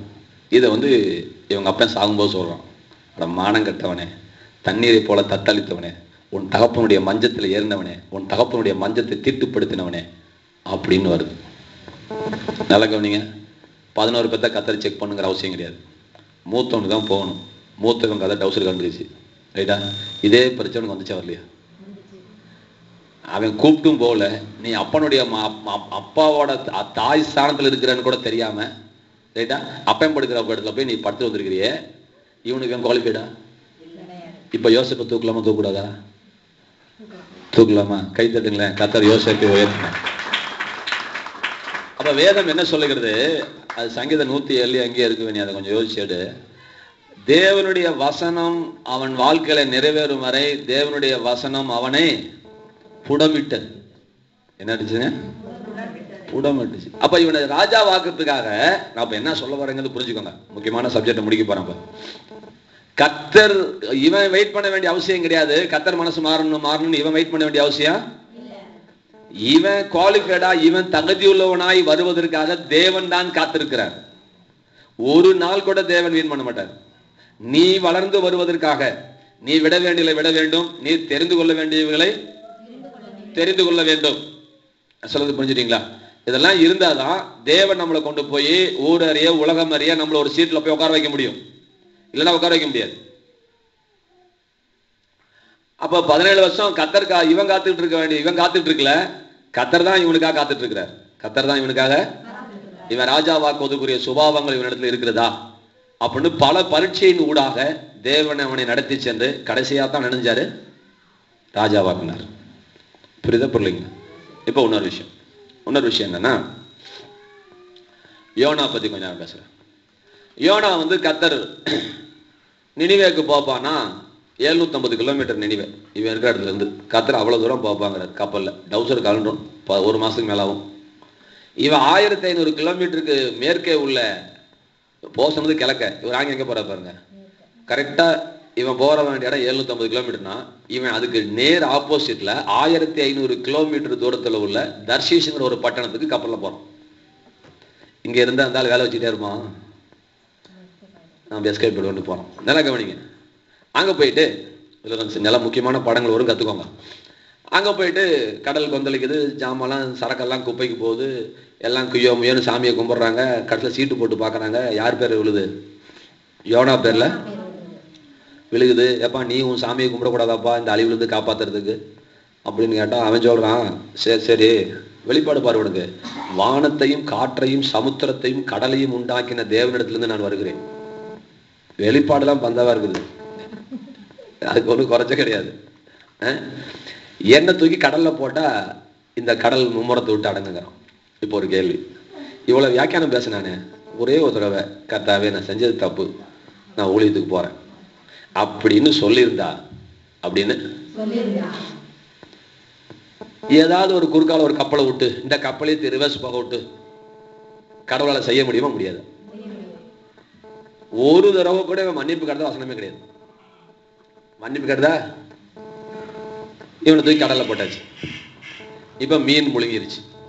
மீன் என்ன செஞ்சிருச்சு? யார் செல்போன் அடிச்சுக்கிட்டே இருக்குது, குயிங்கன்னு சவுண்ட் இருக்குது. மீன் முழுங்கிருச்சு. மீன் முழுங்கிருச்சு. இப்ப கவனிங்க, 3 நாள் கழிச்சு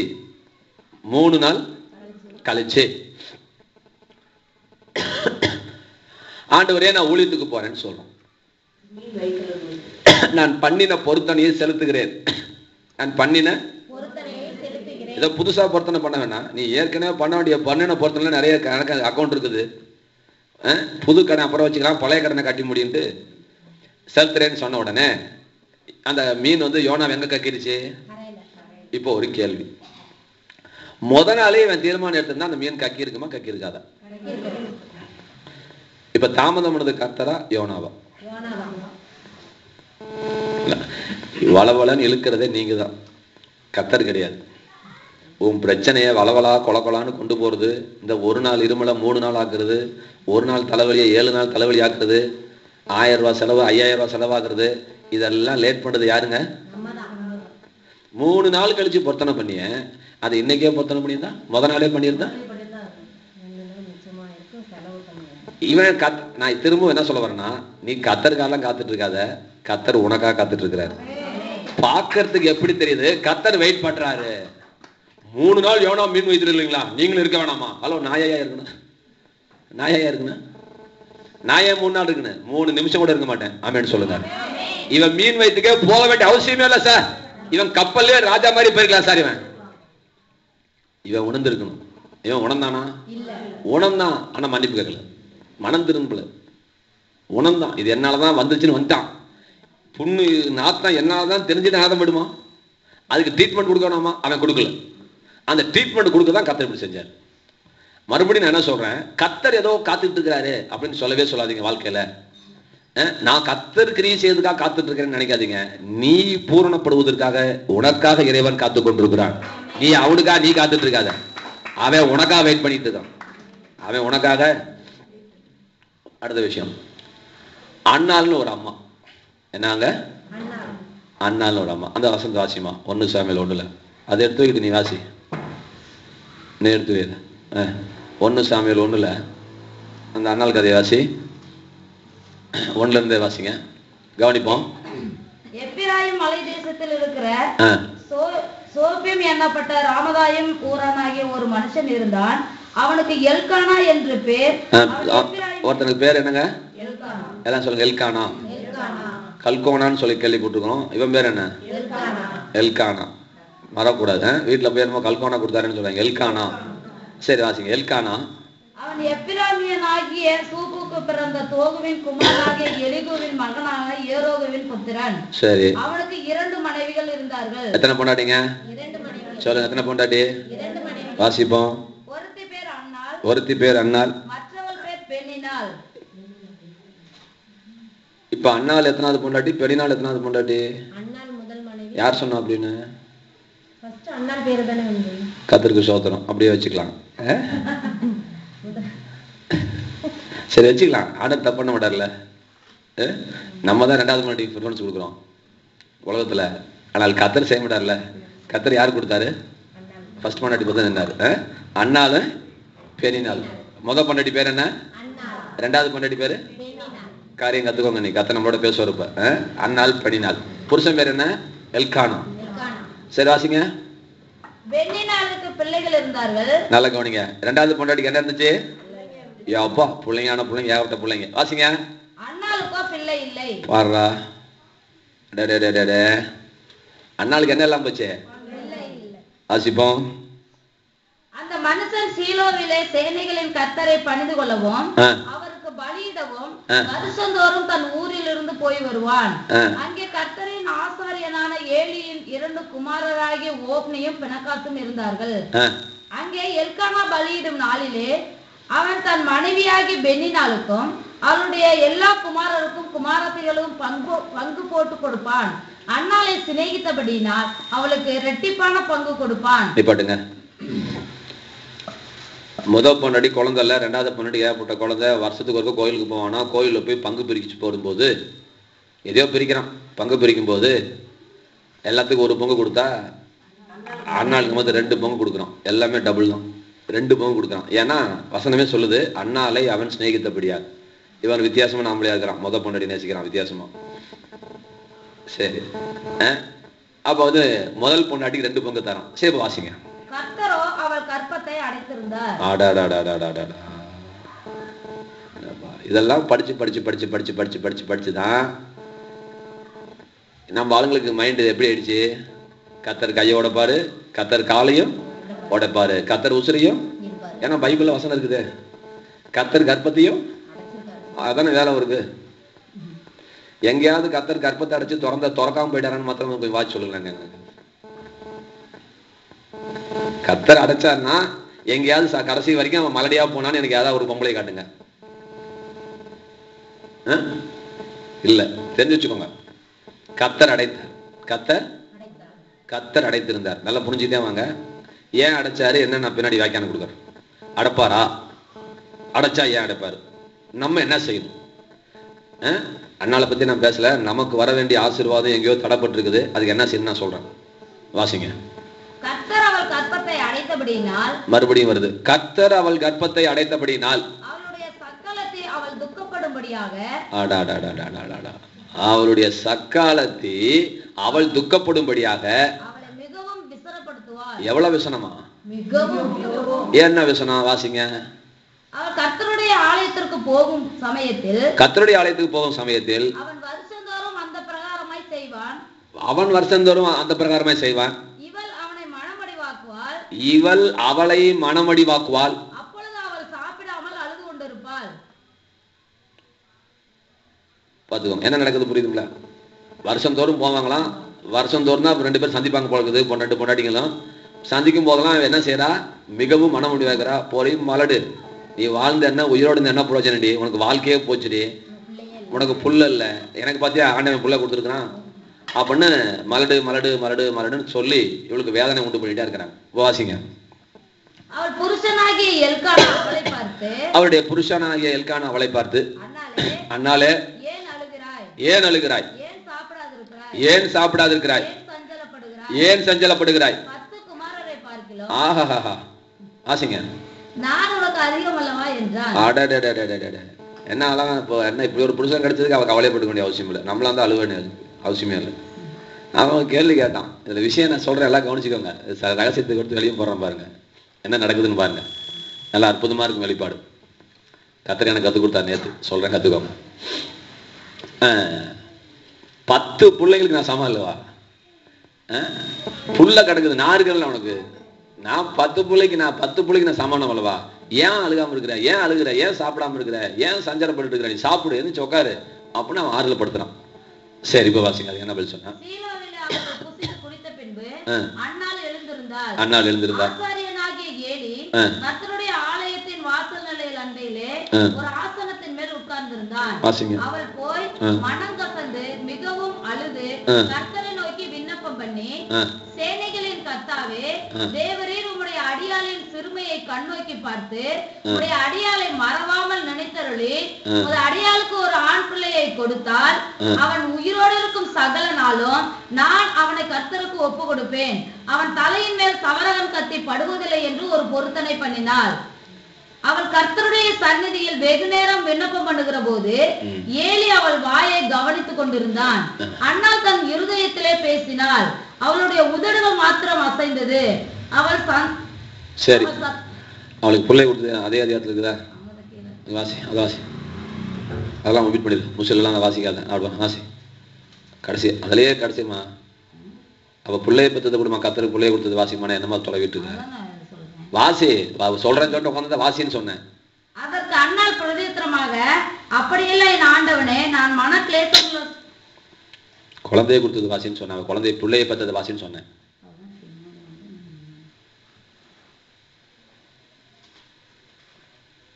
அதுல கடைசி வசனம்னா வரலையா?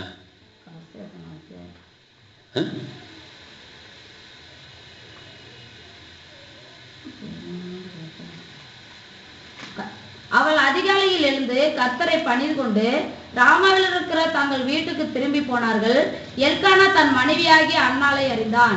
கர்த்தர் அவளை நினைத்தருளினார். சில நாள் சென்ற பின்பு அன்னாள் கர்ப்பவதியாகி ஒரு குமாரனை பெற்று கர்த்தரிடத்தில் அவனை கேட்டேன் என்று சொல்லி அவனுக்கு சாமுவேல் என்று பெயரிட்டார். 20 அது நம்மளால கண்டுபிடிக்க முடியாது இல்லையா?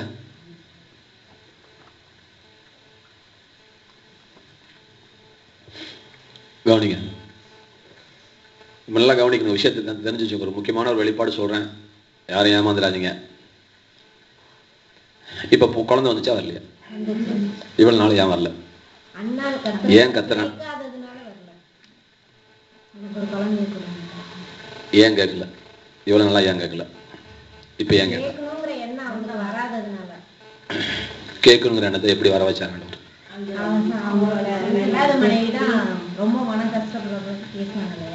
ஏன் கர்ப்பத்தை அடைச்சு வச்சாரு?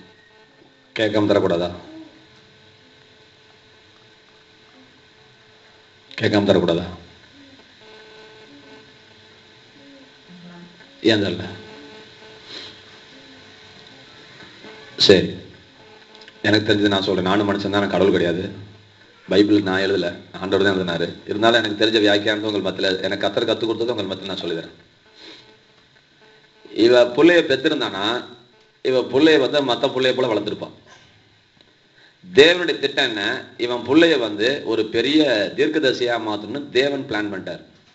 நல்லா கவனிச்சுக்கணும். தேவன் அவர் பிளான், மாஸ்டர் பிளான் அவர் பிளான் பண்ணிட்டார். ஆனா நீ உனக்கு பிள்ளைய கொடுத்துட்டா, நீ பிள்ளைய தூக்கிட்டு கோழி குண்டு விளையாட விட்டுருவ. நீ கோழி குண்டு விளையாட்டுக்கான உனக்கு பிள்ளைய தரல, உனக்கு நான் பிள்ளைய தரேன். இவனுக்கு அதுக்கப்புறம் 6 பிள்ளைய எவ்வளவு பெத்தெடுக்கிறான். 2ல கடைசியில வரும் கிட்டத்தட்ட. என்ன 2ல கடைசிக்கு முந்தின வசனம் இருக்கான்னு பார்த்து எத்தனை பிள்ளைய பெத்தானே இருக்கா பாரு. எத்தனை பிள்ளைய பெத்தானே? 2ல கடைசி 3-4 வசனத்துல இருக்குதா இல்லையா? அதானே நீ பார்க்கறதுக்குள்ள ஏசினார் வந்து முடிச்சுட்டு போயிடுவார். எத்தனை பிள்ளைய பெத்தானுக்கிறதுக்குள்ள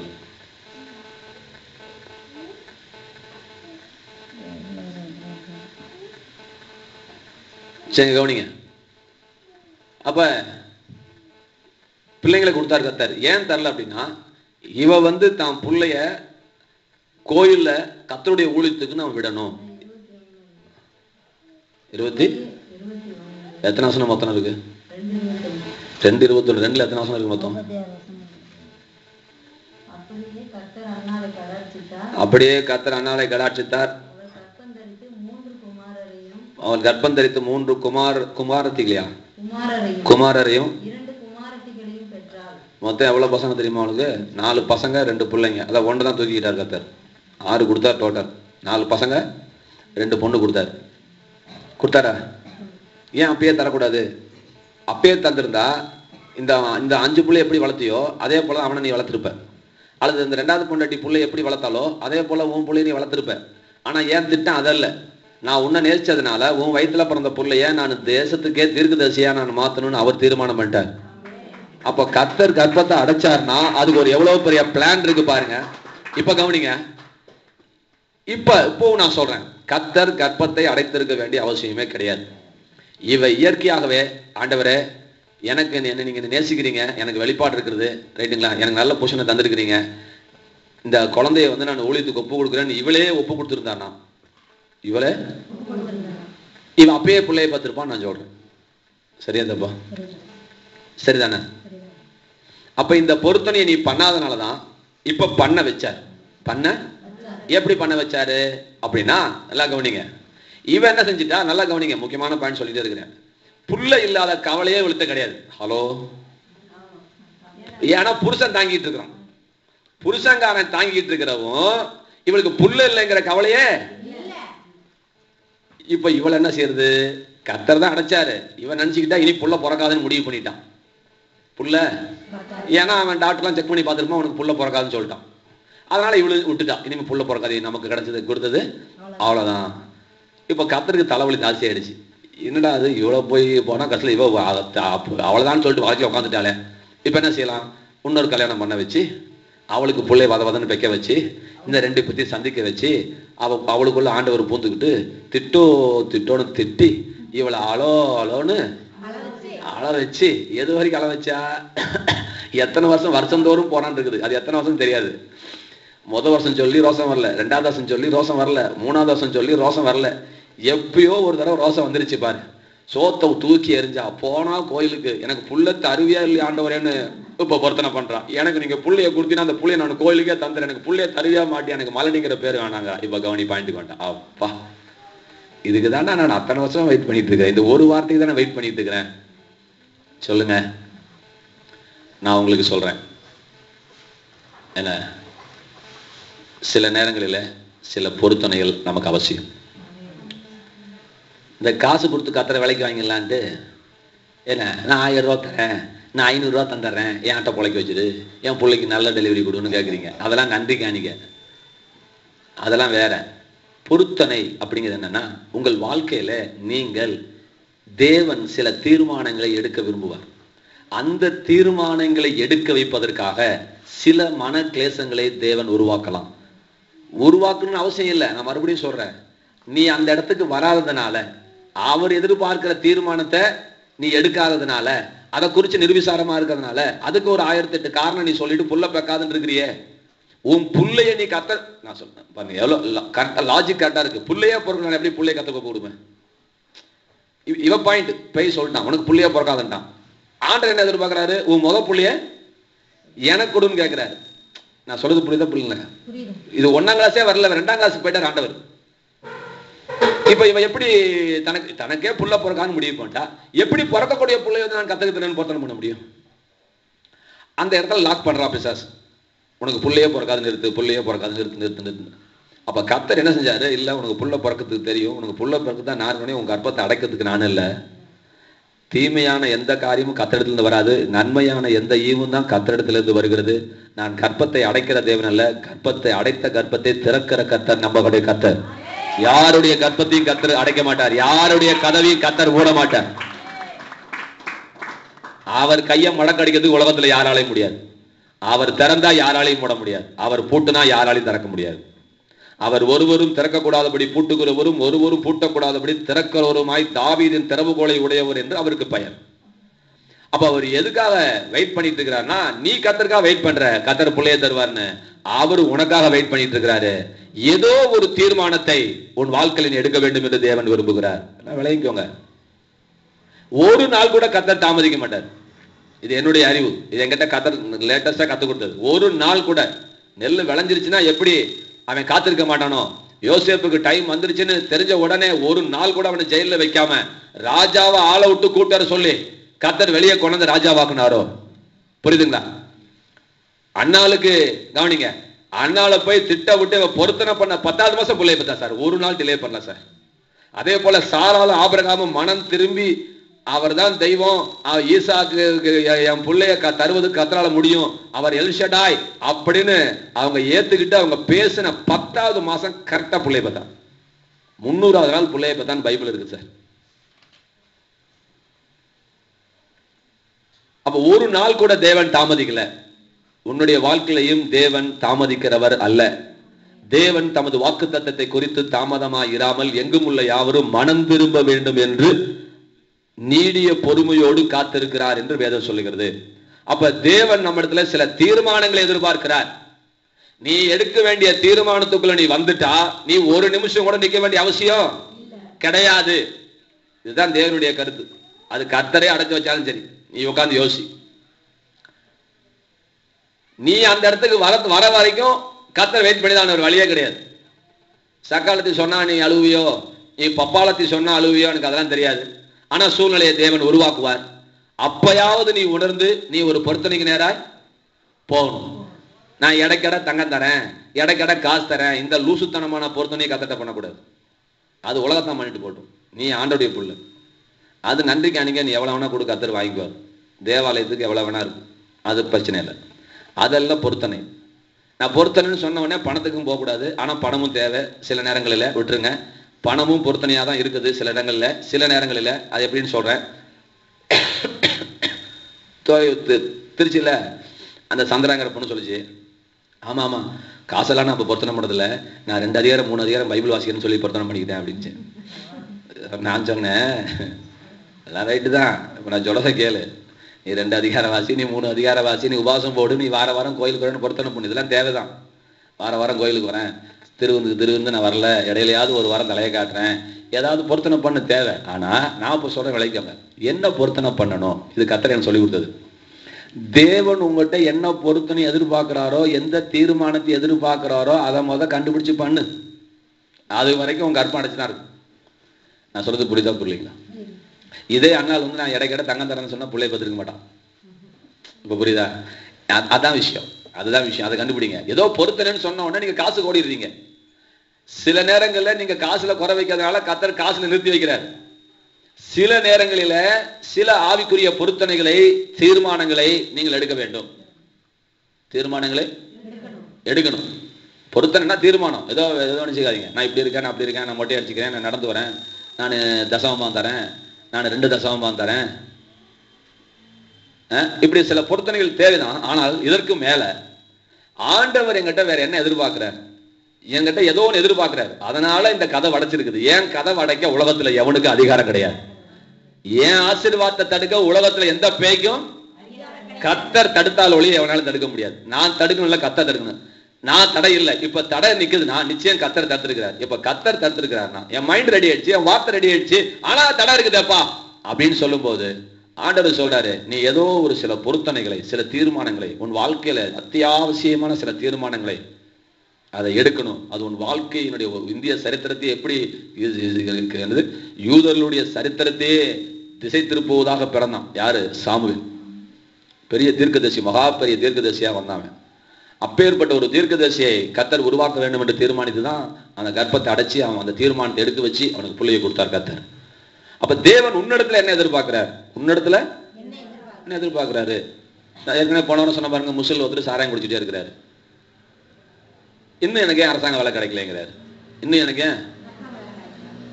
நீ குடிச்சே நீ செத்து போயிடுவையா? வேலை கிடைச்சா உன் பொண்டாட்டி விதவே போடுவா, உன் புள்ள அனாதையா போயிடுமையா? ஒன்னு சொல்லிட்டு முடிச்சார. குளுத்தல்ல ஒரு விசுவாசி லண்டன்ல வேலைக்கு போயிட்டு வந்தவர் நிறைய சம்பாதிச்சவர் இன்னைக்கு வேலை இல்லாமல் 1.5 வருஷம் வீட்டில் உட்காந்துட்டு இருக்கிறாரு. இப்போ கடவுளே இல்லைன்ட்டு உட்காந்துட்டு இருக்கிறான். ஞானசானம் எடுத்தவன், அவங்க அம்மா அப்பா ஊழியக்காரங்க. ஏன்னா நான் 11 இன்டர்வியூ அட்டன் பண்ணிட்டேன், எனக்கு ஏன் கத்தர் வேலை தரல, எனக்கு ஏன் வேலை தரல, அதனால நான் கோயிலுக்கு வரல, சாரி அப்படின்னு இன்டர்நெட்ல வந்து Jesus is fraud, don't believe Jesus அப்படின்னு போட்டுக்கிறான்.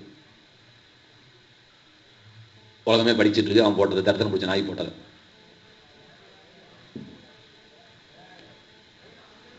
அவன் வீட்டில் போய் போன வாரம் கூட்டம் எடுத்துட்டு வந்தேன், இந்த வாரம் போக போறேன்.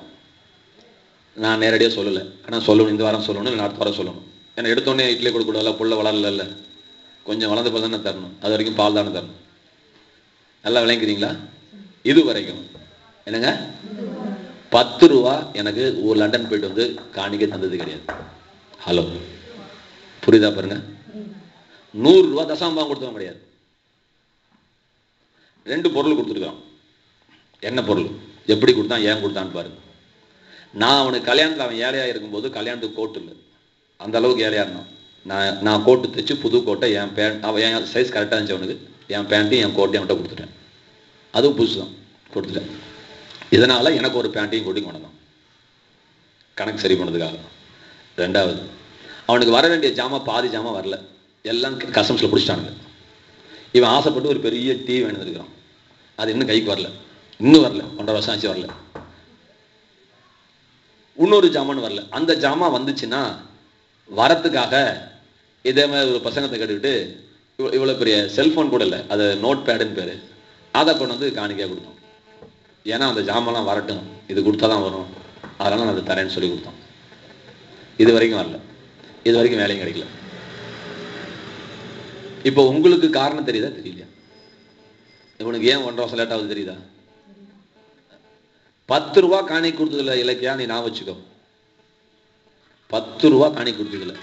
நீங்க சொல்றேன் நான். அப்ப நீ உன் பங்குல தப்பு வச்சுக்கிட்டு கத்தர் எனக்கு செய்யல, எனக்கு செய்யல, கத்தர் எனக்கு எப்ப செய்வாரு, நான் கத்தருக்காக காத்துட்டு இருக்கிறேன், கத்தருக்காய் பொறுமையுடன் காத்திருந்தேனே, அவர் என்னிடமாய் சாய்ந்து எந்தன் வேண்டுதல் கேட்டார், கத்தருக்காய் பொறுமையுடன் காத்திருந்தேனே, அவர் என்னிடமாய் சாய்ந்து எந்தன் வேண்டுதல் கேட்டார் அப்படின்னு ஒருத்தன் பாட்டு பாடினார். ஏன்னா இவர் ரொம்ப காத்துட்டு இருக்கிறாராம், அவர் ரொம்ப நேரம் கழிச்சு லேட்டா வந்தாராம், அவர் ஒரு லேட்டா பதில் கொடுத்தாராம். இவங்க எல்லாமே தப்பு யார் மேல போறாங்க? நான் அதை தான் நான் ஒத்துக்கலைங்கிறேன், நான் அதை நான் ஏத்துக்க மறுக்கிறேங்கிறேன். என்ன இலக்கியா? ஒரு செகண்ட் கூட அவர் வேஸ்ட் பண்ண மாட்டார் நான் சொல்றேன். நீ என்ன சொல்ற? ஒரு பைசா கூட நஷ்டப்படுத்த மாட்டார் நான் சொல்றேன். அது எப்படி நஷ்டப்படும் உனக்கு? அப்படின்னா நீ உட்காந்து நீ யோசிச்சிருக்கணுமா? யோசிச்சிருக்கூடாது. நான் எங்க தப்பு பண்ணியிருக்கேன், நான் இன்னும் எந்த இடத்துக்கு வரல, நான் இன்னும் என்ன தீர்மானத்தை எதிர்பார்க்குறீங்க, ஏன் ஒரு நாளை வீணாக்குற? நீ அவரை தானே முறுமுறுக்கிற, மலடின்னு சொல்லி திட்டாளேன்னு சொல்லி அழுகுதான் தெரிஞ்சது உனக்கு. தீர்மானம் எடுத்தியா? தீர்மானம் எடு. இது நீ போன வருஷமே எடுத்துருக்கலாமே தீர்மானத்தை, போன வருஷமே தீர்மானம் எடுத்துருக்காமே. அப்ப லேட் பண்றது யாரு? நம்ம தான் லேட் பண்றோம். கண்களை முடுங்க ஜெபம் பண்ணுவோம். ஏற்ற காலத்திலே அவர் உங்களை உயர்த்தும்படிக்கு அவருடைய பலத்த கரத்துக்குள் அடங்கி இருங்கள். எல்லாம் சொல்லுங்க, ஏற்ற காலத்திலே அவர் உங்களை உயர்த்தும்படிக்கு அவருடைய பலத்த கரத்துக்குள் அடங்கி இருங்கள். அது என்ன சார் பலத்த கரம்? கையின்னு சொன்னா பத்தாதா சார்? அவருடைய கரத்துக்குள் அடங்கிருன்னு சொன்னா பத்தாதா? போதுமா? பத்தாதா? அப்புறம் எதுக்கு பலத்த கரன் போட்டாரு? அப்படின்னா நீ எவ்வளவு முண்டி பார்த்து சில இடத்துல இருந்து வெளியே வர முடியாது. ஹலோ, நீ எவ்வளவு முக்குனாலும் சில நிந்தையிலிருந்து, சில அவமானத்திலிருந்து, சில கண்ணீரிலிருந்து, சில பிரச்சனையிலிருந்து நீ வெளியே வரவே. அதான் பலத்தக்கரம். அவர் போட்டு அமுக்கி வச்சுட்டு இருக்கிறாரு. வேற யாரும் அமுக்க முடியாது சார். உன்னை நீ அமுக்கினால ஒழிய உன்னை யாரும் அமுக்க முடியாது.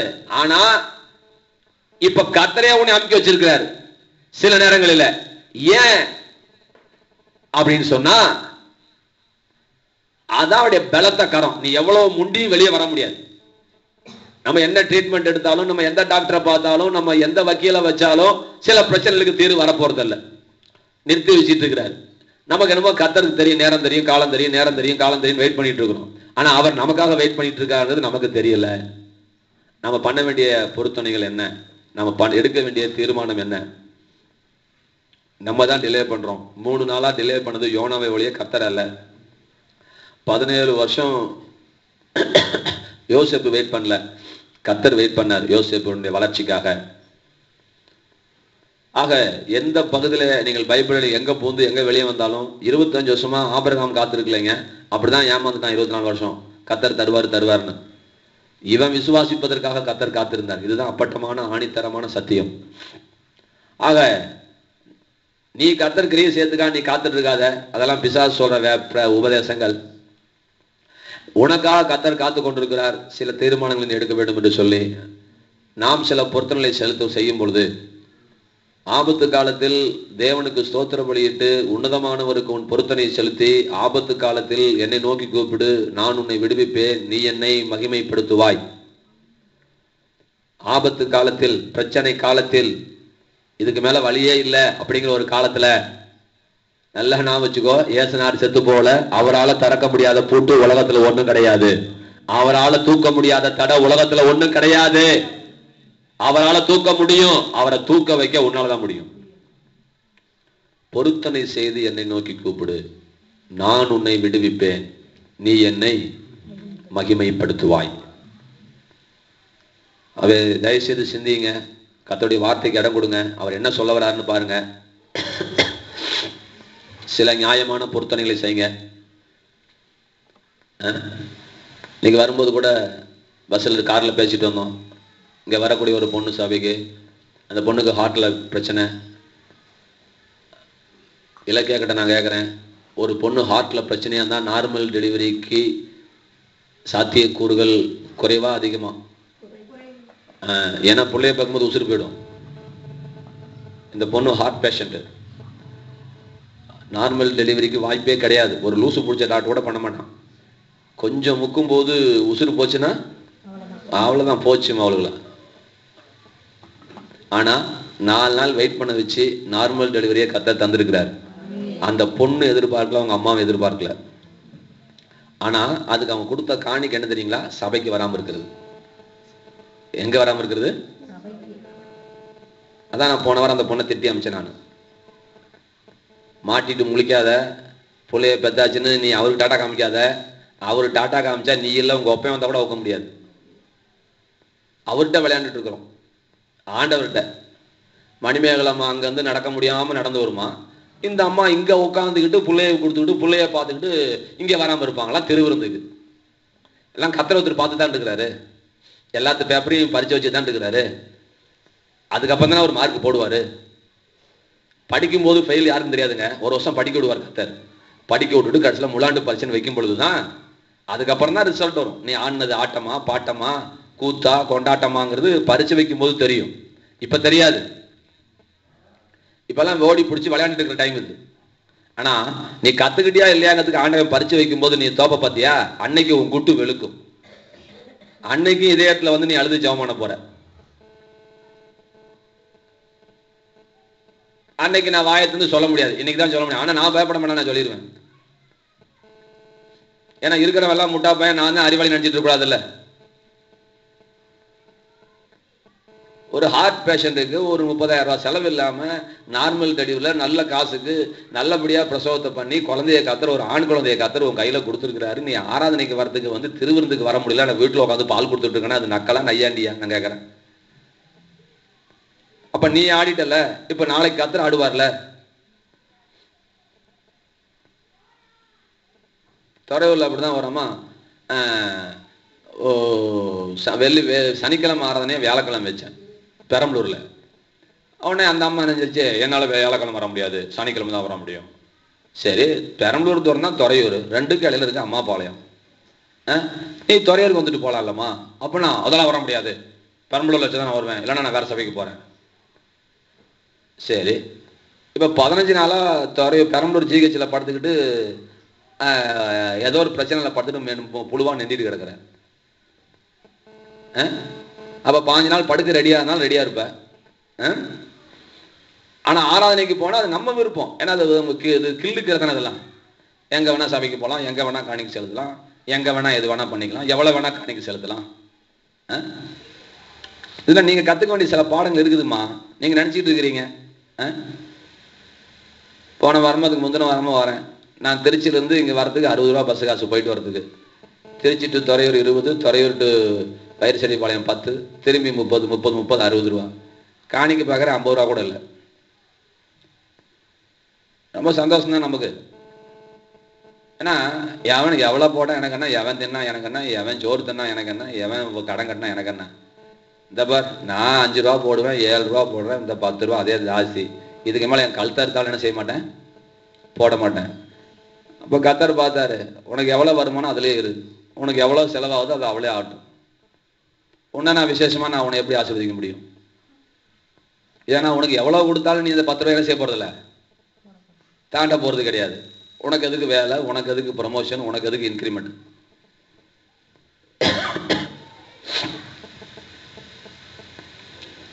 நீங்க தீர்மானம் எடுக்காம இருக்கிறீங்க. பண விஷயமாகட்டும், எல்லா விஷயமாகட்டும், ஊழியத்துக்கு போறதாகட்டும், சபைக்கு வரதாகட்டும், திருவிருந்துக்கு வரதாகட்டும், ஆஸ்பத்திரியில் படுக்க ரெடி, எலும்பத்துக்கு ரெடி, தும்முறத்துக்கு ரெடி, பௌத்த கிளிக்க ரெடி, 20,000 கொடுக்க ரெடி, 30,000 கொடுக்க ரெடி. ஆனா கடவுளுக்கு நம்ம காணிக்கை செலுத்துறதுக்கு, தசமமா செலுத்துறதுக்கு, வார வாரம் கோயிலுக்கு போறதுக்கு நான் என்ன இல்லை, தயாரா இல்லை. சரி, நீங்க என்னைக்கு தயாராகுங்களோ அவங்க, அது வரைக்கும் அவர் எதை அடைச்சு வச்சிருக்காரு அடைச்சு வச்சிருக்கட்டும். ஆனா ஒண்ணு, நீ கஷ்டப்பட வேண்டிய அவசியம் இல்லை. நீ சரியான பொருத்தனையை பண்ணுவாயானால் நிச்சயமா அதுல இருந்து வெளியே வரலாம். கர்த்தர் உன்னை வெளியே கொண்டு வர விரும்புகிறார். இதை மட்டும் நான் வச்சுக்கோங்க. ஏற்ற காலத்துல கர்த்தர் நம்மளை உயர்த்துவார். இதுதான் அடுத்த வார பாட்டு. நமக்கு அந்த பாட்டு வரும் தான் திருச்சியில் அந்த செய்தி எடுத்தேன். அவருடைய கருத்துக்குள்ள நான் அடங்கி இருந்தேன் அப்படின்னு ஒரு பாட்டு.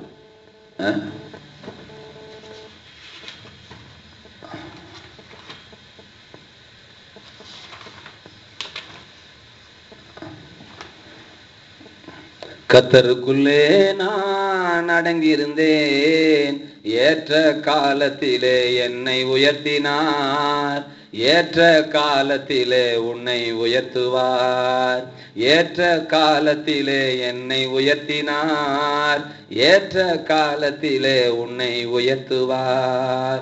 கர்த்தருக்குள்ளே நான் அடங்கியிருந்தேன். இது ஒரு தீர்க்க தரிசனமாக கர்த்தர் என்ன சொன்னார். ஒரு ஊழியக்காரர் சொன்னார், நான் கர்த்தருடைய கருத்துல அடங்கியிருந்தேன், என்ன உயர்த்திட்டாரு. இப்ப நான் உனக்கு சொல்றேன், என்ன உயர்த்தின கர்த்தர் உன்னை உயர்த்துவார். ஆனா ஒண்ணு, நான் அடங்கினது போல நீ அடங்கிரு. நீ அடங்காம இருக்கிறதுனால தான் இவ்வளவு பெரிய பிரச்சனை. நம்ம தான் உலகத்துல யாருக்கு அடங்குறதே இல்லையே, உலகத்துல யாருக்கு அடங்காம இல்லையே. நம்ம உனக்கு கர்த்தரே அடங்க முடியல, அங்க எங்க மனுஷனுக்கு நம்ம அடங்க போறோம். நம்ம அடங்காம இல்லையே அலையிற வரைக்கும் அப்படிதான் இருப்போம். நம்மளை யாரும் அடக்கூடாது. அப்ப கர்த்தர் கொடுக்குற அடங்குகாது அடங்கு. அடங்குனா இந்த பாடலுடைய தீர்க்கம் சொல்லுது, உனக்கு ஒரு உயர்வை தேவன் தரப்போகிறார். நிச்சயமாகவே ஒரு உயர்வை தரப்போகிறார். ஏற்ற காலத்திலே அவர் உங்களை உயர்த்தும்படிக்கு, கை தட்டுங்க, உயர்த்தும்படிக்கு, உயர்த்தும்படிக்கு, உயர்த்தும்படிக்கு அவர் என்னை உயர்த்தினார், உன்னையும் உயர்த்துவார் என்று பாட்டு மூலியமா செய்தி வருது நமக்கு. உயர்த்துவார், உனக்கு ஒரு உயர்வு நிச்சயம். நீங்க நம்புறீங்களோ இல்லையோ, எனக்கு ஒருத்தர் SMS எனக்கு ஒரு இமெயில் பண்ணியிருந்தார், யாருன்னு இது வரைக்கும் தெரியாது. இந்த இயர் ஆஃப் ப்ரமோஷன் போட்டிருந்தார். நான் அப்படியே குப்பையில போட்டாத, என்ன இயர் ஆஃப் ப்ரமோஷன். ஆனா குப்பையில போட்டதுனால என்னமோ தெரியல, இந்த பாடலை பாட வச்சு, இந்த செய்தி, இந்த பாடல் இருக்க செய்தி என்னை பிரசங்கம் பண்ண வச்சு, இந்த ஆண்டு உயர்வு ஆண்டு என்று கர்த்தர் என் வாயாலேயே சொல்ல வச்சு, இதே செய்தியிலே என்னை கர்த்தர் பேச வச்சார். ஆனா இமெயில் எனக்கு ஒரு செய்தி வந்துச்சு, எனக்கு யார் அனுப்பிச்சாங்கன்னு தெரியாது. இந்த ஆண்டு உங்களுக்கு உயர்வின் ஆண்டுன்னு சொல்லி வந்து, இயர் ஆஃப் ப்ரமோஷன். நான் என்ன உத்தியோகம் பண்றேன், எனக்கு எதுக்கு ப்ரமோஷன் சொல்லி தூக்கி போட்டேன். ஆனா கர்த்தர் இன்னைக்கு அதை எடுத்து இன்னைக்கு என் வாயால சொல்ல வச்சுட்டு இருக்கிறார். அப்ப என்ன அர்த்தம் தெரியுங்களா? என்ன மாத்திரமல்ல, உங்க உட்கார்ந்து இருக்கிற ஒவ்வொருவரையும் தேவன் உயர்த்த விரும்புகிறார். இருக்கிற ஸ்தானத்தை விட்டு பல ப்ரமோஷனுக்கு நேராக, மாலடிங்கிற ஸ்தானத்தை விட்டு தாய்ங்கிற ஒரு ஸ்தானத்துக்கு, தாய்ங்கிற ஸ்தானத்துல இருந்து அம்மாங்கிற ஸ்தானத்துக்கு உன்னை கர்த்தர் உயர்த்த விரும்புகிறார், உயர்த்த விரும்புகிறார். அவருடைய பலத்த கரம் மேல் இருக்கிறதை உணர்ந்துகொள். அது அந்த பலத்த கரத்துக்குள்ளே அடங்கியிரு. நீ தகுதிப்படு, நீ தீர்மானம் எடு, நீ ஆயத்தப்படு. அதுதான் ஏற்ற காலம். நீ எடுக்க வேண்டிய தீர்மானத்துக்கு நேரா நீ வந்த பிறகு அவர் ஒரு நொடி கூட தாமதியாமல் உன்னை எடுத்து பயன்படுத்தி விடுவார், உன்னை உயர்த்தி விடுவார். இதுதான் தீர்க்க தரிசனம். கர்த்தர் கொடுத்த நல்ல வார்த்தைகளுக்காக தேவனை சோத்திரிப்போம். கேட்ட வார்த்தையின்படி ஜீவிக்க கிருபை தரும்படியாய் தேவனை சோத்திரிப்போம். நம்ம எல்லாரும் எழுந்து நிற்போம். திருவிருந்துக்கு ஆயத்தப்படுவோம்.